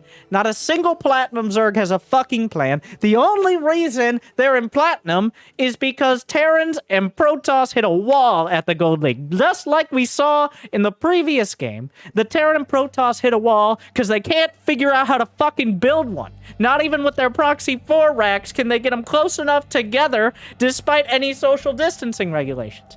So the Zergs just kind of stumble their stupid-ass slowlings all the way through the Gold League, end up in Platinum with absolutely no fucking plan, thinking they've accomplished something. But all they've accomplished is avoiding creating any good habits and exacerbating the bad ones. The bad ones of, I don't know, I'll just get everything. I don't know, I don't have object permanence. I don't know, at some point a Protoss hurt me, so now I'm applying that to everything in my life.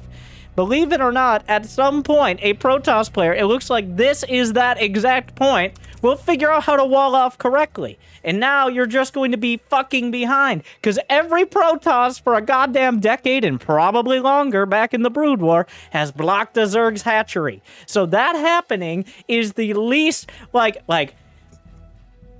death, taxes, and a probe blocking the natural are the three most guaranteed things in life. And you're over here getting surprised by it. You're over here getting surprised by a lack of cannon rush. Like, if you made it this far, you're not getting any further. In fact, like, you peaked in high school and it's all been downhill since then. There's no plan. There's no purpose. You're so slow you can't even get speed on time. Like, you've got all this gas and nowhere to go. What are we gonna go, roaches? He's got a wall, so if you're gonna go roaches, you got like 3 roaches and then you pray. Are we not gonna go roaches? Then why do we waste 150 minerals on a drone on a roach warren? Are we gonna go Zerglings with speed? Why bother at this point? There's no fucking plan, and it appears to me like there never will be. So what I'm trying to say is you're gonna have to go a long fucking way to convince me otherwise, and you'll join the very long list of people who fully believed they could, but absolutely disappointed themselves. Though the real issue with those people is they come away thinking they did. They come away thinking, but you know what? Actually, I knew what I was doing. Winter, he doesn't really know what he's talking about. Despite me having double the actions per minute, 20 times the games, and, you know, maybe a little tiny bit of experience watching, say, any professionals.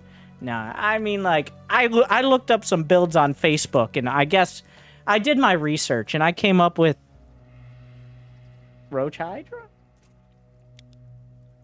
I might be projecting, alright? I might be saying that not every Platinum Zerg is alike. Some of them get to Diamond.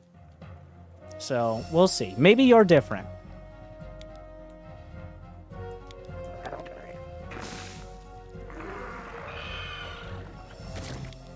So, no you're not.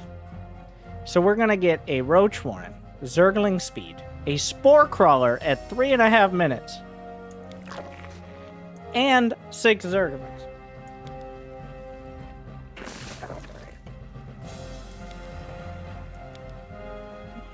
The spore crawler timing isn't even that bad. If you're against like a oh, and a lair. Okay. The only thing, honestly, the only thing we're missing is drones. New subscriber So, detected. Senior okay. is chillin' for 9 Alright. months. I got them sick bronze Terran macro skills and am proud baby we. Yeah. Okay, Evo like, and then 2 adepts get in and still do damage somehow. There are no overlords to be seen. The overlords are supposed to go like outside his base so you can see if he's doing anything. Queens and roaches are not a terrible. Oh well, unfortunately that technology is far too advanced. All right, 3 adepts. So here's what will determine who gets out of the Platinum League first.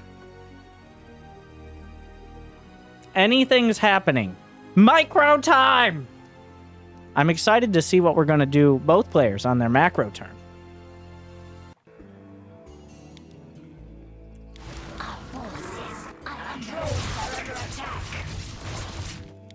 I will say, this bodes better for the Zerg than the Protoss. The Protoss who's like, well, those adepts did pretty well. I guess I'll get some more Englaves.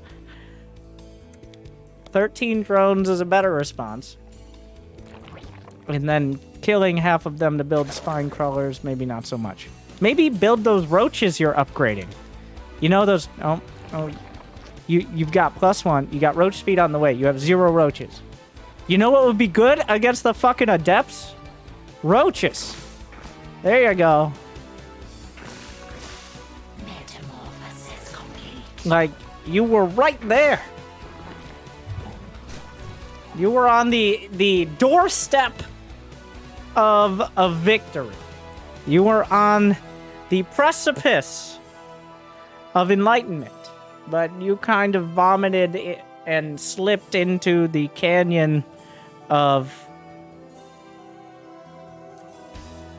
I don't know, stupidity.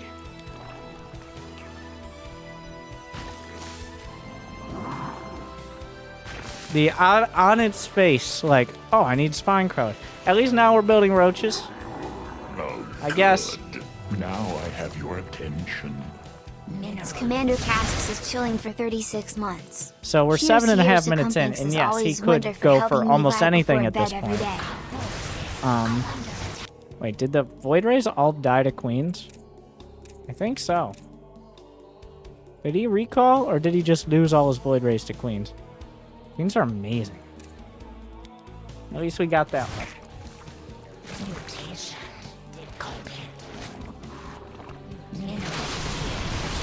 Okay, well,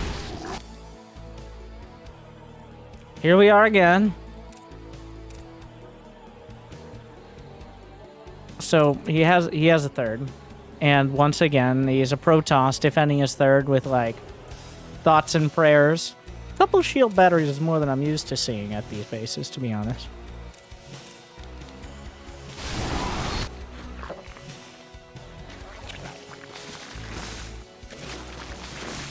We did forget about the Hydras. Hydra's not even a great counter to Void Rays, but they're not terrible either.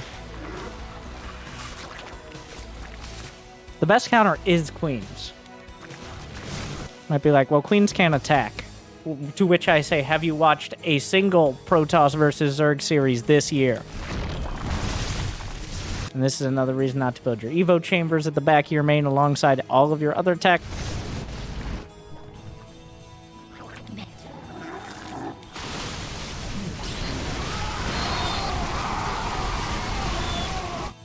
Surprisingly competent micro.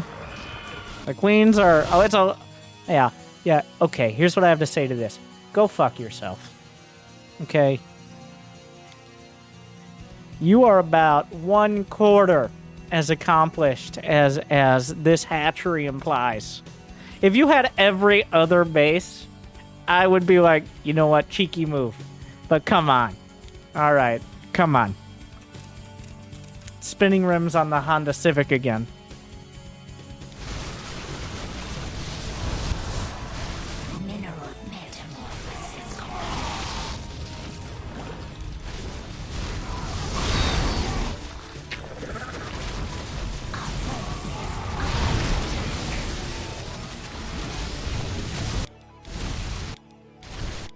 Tell me what league you're in without telling me your league. At least this time it wasn't like an emotional display. It was just a smiley face. You see, as they go up the leagues, they get more jaded. This is still like, I had fun playing this game. But don't worry, that'll stop soon. So, better than I expected. Not good, but we eventually ended up, it's unfortunately a B+. I mostly needed to just get the whole rant in. You weren't entirely deserving of it, though definitely much of it applied. It was good, but maybe, like, plan for the inevitable, which is a Protoss blocking your base or doing anything in the first 5 minutes of the game. And don't have your build go out the window for 5 minutes because of that. Unfortunately, that was all right.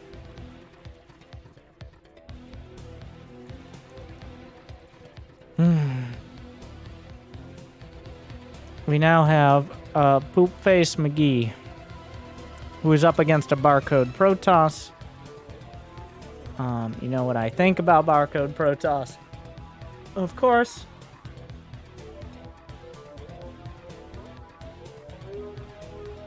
And he does have the starter portrait, so... The game is short and sweet. Yes, 12 minutes in Angry Coach is short and sweet, but...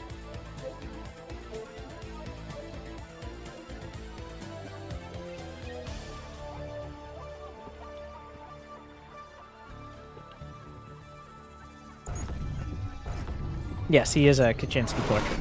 The barcode, of course.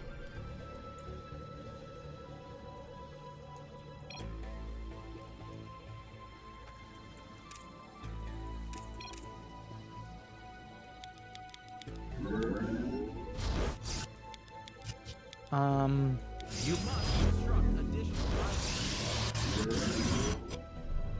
Falling off the natural. Wow. You think you have that kind of money? He's obviously proxy gating. Oh, I'm sorry. I take it back. You're walling it. Maybe block the Nexus in your main. It looks like the wall off at the natural is actually going to pay off quite well here. Yeah, how about that one?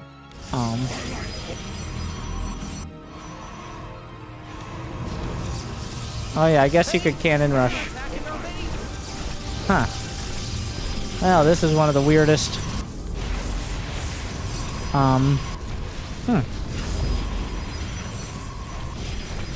Base is under attack. Wow, you fucked that one up. If you had just expanded to the natural, where you have a cannon and a shield battery, but instead...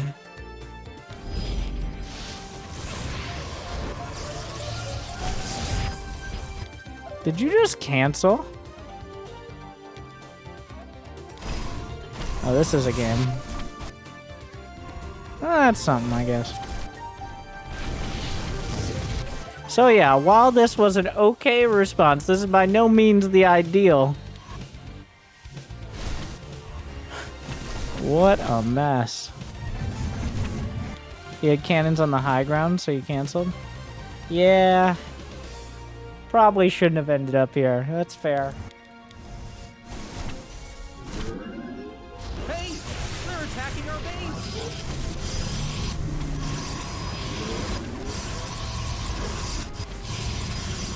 Not sure what the gas is for. Is that a Stargate? No. Shield. That's a Stargate. Well, that's what happens when we chrono boost instead of shield battery overcharge. What a game. What is with people and just fucking chatting it up? People are acting like it's Twitch chat in their games tonight. Like, nobody asked for your I don't care if he's a barcode. Like, everyone offering their own fucking commentary. Dude, this replay is 12 minutes long. Don't times 8 me. You're literally not mining for several minutes. What do you want me to do? Go into detail about how you have half as many probes as you need and 300 more gas than you can use? Oh, I'm sorry. Do you want me to sit here and talk about how even though he's a barcode, you've somehow outdone him? Yes, he's stupid and cheesy, but you had every opportunity to not fucking die to this. And you walked the very narrow path to both not winning and not losing. You managed to turn this into a completely unnecessary base trade that you still very likely will lose because you couldn't manage to deal with a fucking Nexus in your base. The sick probe suicide run I did for the Nexus? Oh, I'm sorry. Was this not Angry Coach? Was this angry? Watch me do shitty builds at a shitty level so that way I can get shitty attention from shitty people who I'm barely better than? I apologize. Dude. Shame. Shame. Shame.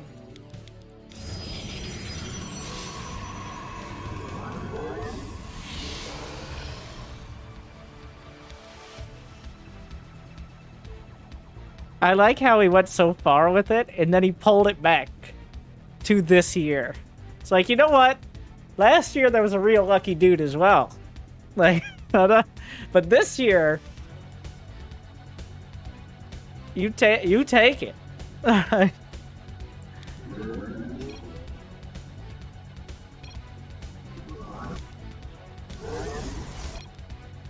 Okay, tell me why you went with 3 O's on poop.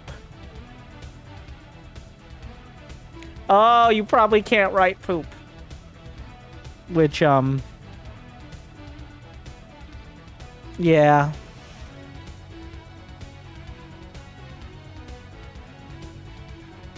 But you found your way around that, didn't you? Great job. You really, just the creativity in your life is... It exists.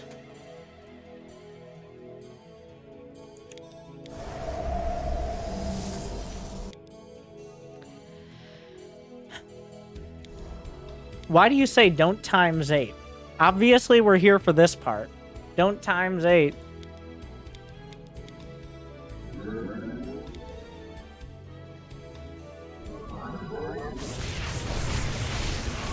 Now we shield battery. Oh, there's no energy. Alright. I mean, no. You can't warp this. So, fucking stupid ass barcode over here. Stupid, dumb, bitch ass barcode is winning the game if he would just stop suiciding his zealots into shield batteries. He has way more probes and had every opportunity. He has 4 gates. If he just built a cyber core and long distance mined some gas, he would win the game. But this is a competition to see who can embarrass themselves further.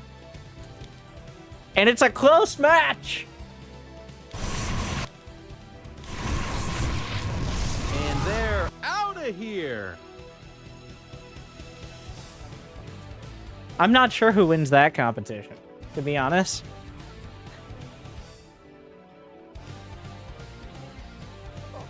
I'm not sure who was more embarrassing. I mean, the barcode did not send money for this. Poop Face, on the other hand, did. So we gotta factor that in.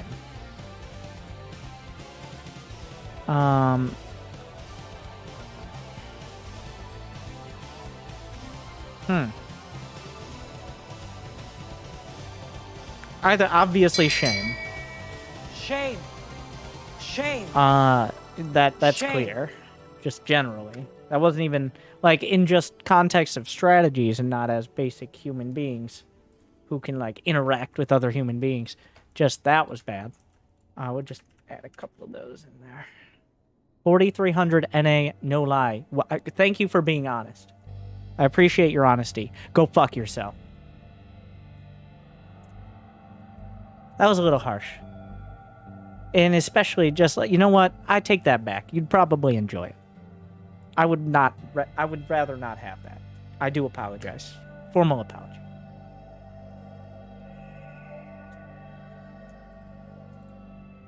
I hereby apologize.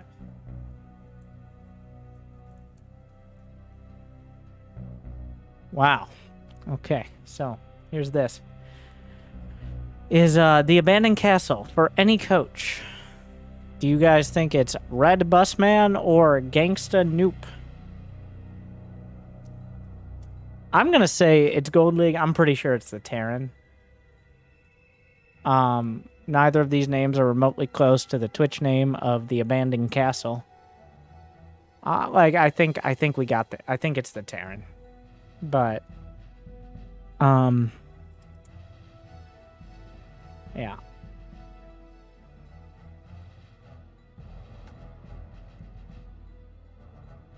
Oh, thank you, by the way, Captain John Luke Discard, Mr. Moose Hunks, GJ Co, Evening 69 420, 5 Ive 7, Genie Aura, X Commander Cass, Snack and Pack of Sword Saint, Con Jackson for the subs. They put any coach, so flip a coin. I mean, we'll figure it out at the end. At the end, we'll see who's in the replay longer. Like, whichever player wins. And then if someone stays for a couple more seconds, we'll know. I don't want to spoil it by looking at anything else, though, so we'll find out. It's right there. Not around.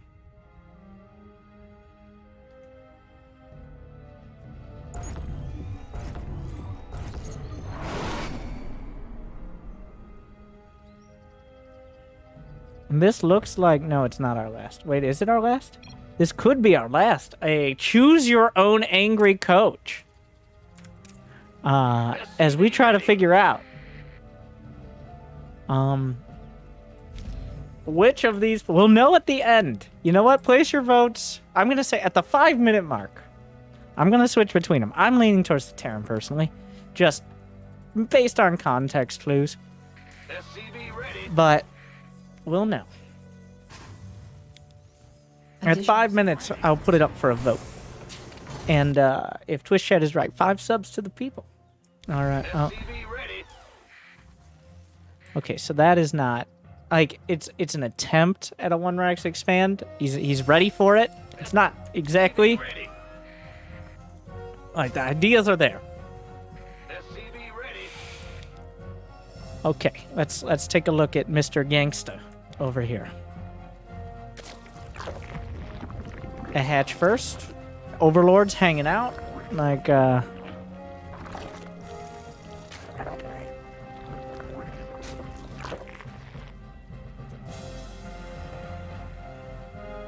wow, really, hanging, like, that. We're on his camera. I sometimes have to check, because I'm like, there you go. Somebody has not turned up that sensitivity, as I mentioned earlier. Zergling speed, some queens. On the other side, the Terran. I mean, matchmaking works, even if the leagues are fucked up. Even with so many players, matchmaking does work. There are different ways. That's the beauty of StarCraft. Is there are plenty of players who are like the I understand the game at a master's level, except I get distracted for multiple minutes a match and completely forget. And then there are the I never understood anything, and that freedom has allowed me to get this far. Because at least they're consistently building units, like, and then you kind of narrow it down as you go up the ranks, but like we got the classic depot wall just to make sure that no Zergs can see inside. Add-on. And then on the other side we have none of the Zergs who would want to. Some Zerglings. It's hard to tell, honestly. Like we've got mediocre impressions. Oh. It's tough. Oh, some more Zerglings. A classic. Oh, he gets in! Look at this multitasking. Oh no, but the door shut by the pre-depot wall. Outplayed! Red Busman 1 depot ahead of him. Base is under attack. He doesn't really have any units, but... Alright.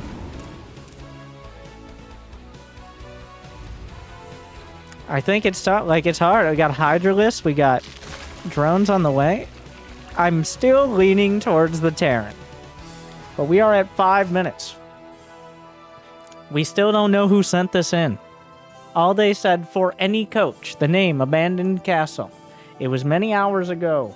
It is Gold League.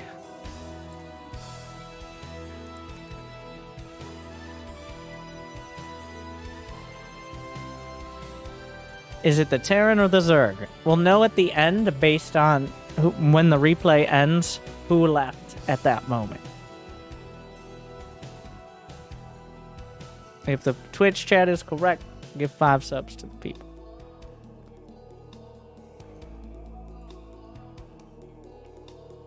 So far, quite evenly matched.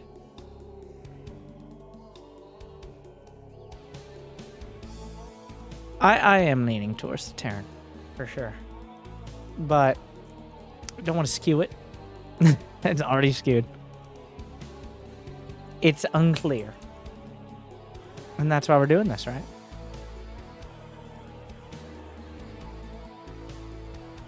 Alright, we'll give it 10 more seconds. It looks like if you pick both, that there's no way that...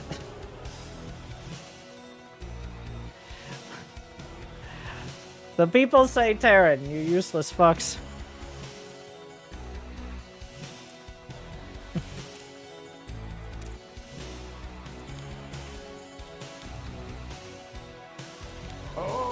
Thank you, level cap guy. I think we just gotta watch both. Level cap guy is chilling for 1 month. A lot of gas. These are all like the trademarks. Of course, you've got your classic anything into fusion core after mass depot wall. You've got your I'm getting gas. Full stop. Zerg, like you got next to no economy.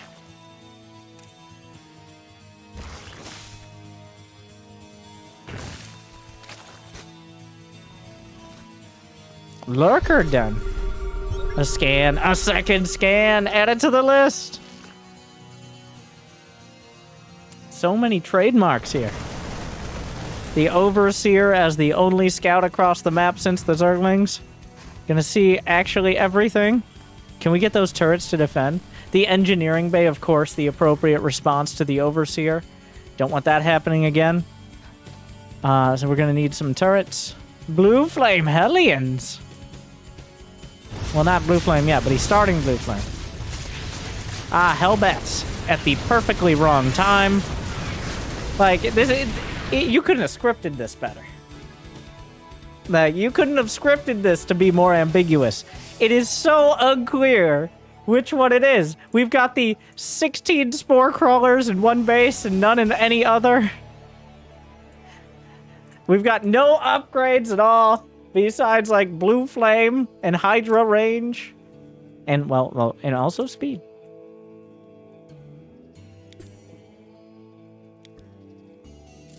Oh, the jump into the spore, the only place he didn't scare.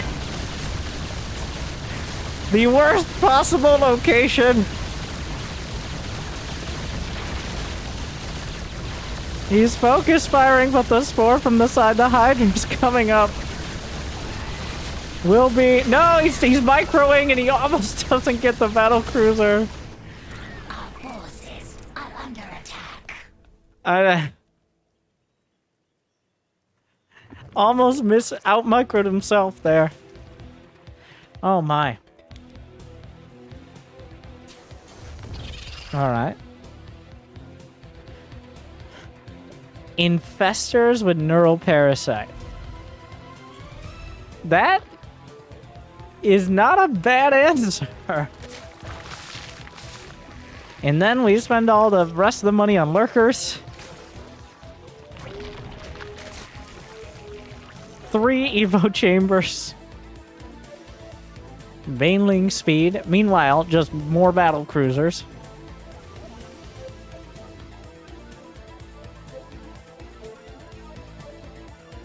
The pathogen gland's a little late.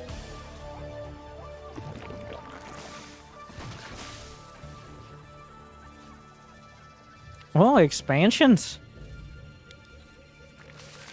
As we enter the macro phase of the game, where we refuse to acknowledge the other player is here. Both players. The sensor tower blockade covers the entire quadrant. Oh, Zerg has burrow. Where did the lurkers end up? Oh, at the and now the attacking counterattack, a scan for the planetary to kill the lurkers, and then the battle cruisers kill a base. All right, let's slow things down. Oh, and that is definitely a response. The scan runs out. The army a little late. They jumped away after killing the base.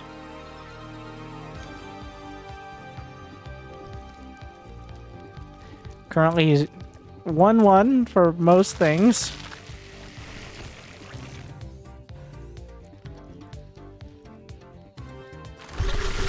Wow, oh wait, he's got a sensor tower for like a tiny bit of...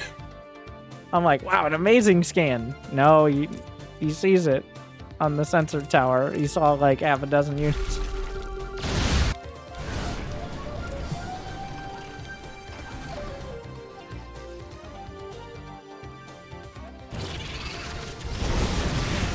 Oh, the tank's a little slow. Battle cruisers into the main.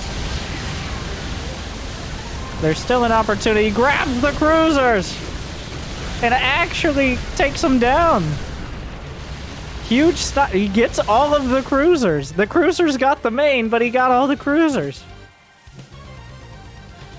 So, like, units lost is about even. 6 more battle cruisers on the way. This is one of the highest and lowest level Gold League games we have ever seen. Somehow even better than the last one, because these players are evenly matched. Oh, the banelings! So close! Does he have building armor? No! It just wasn't quite enough base.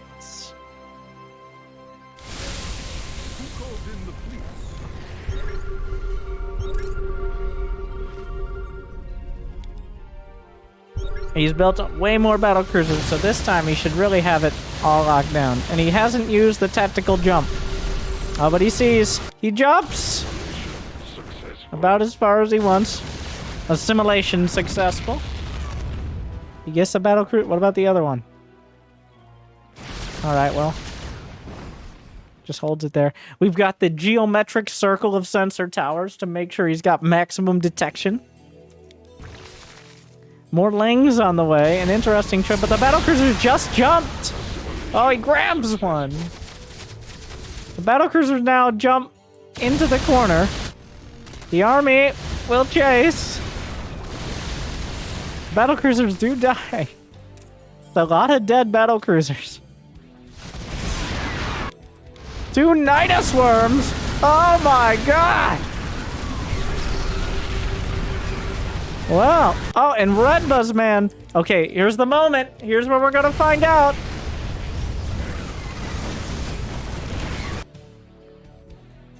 It was the Terran! The game if it had been a replay from the Zerg, what would have happened is it would have continued at least an extra split second and said when the other guy had left the game. It was the Terran. He sent in that. One of the most Gold League possible games. He taps out with 6 bases with 5k, but he's lost about 1,000 minerals and 500 gas to starport, so, like, I guess that's that.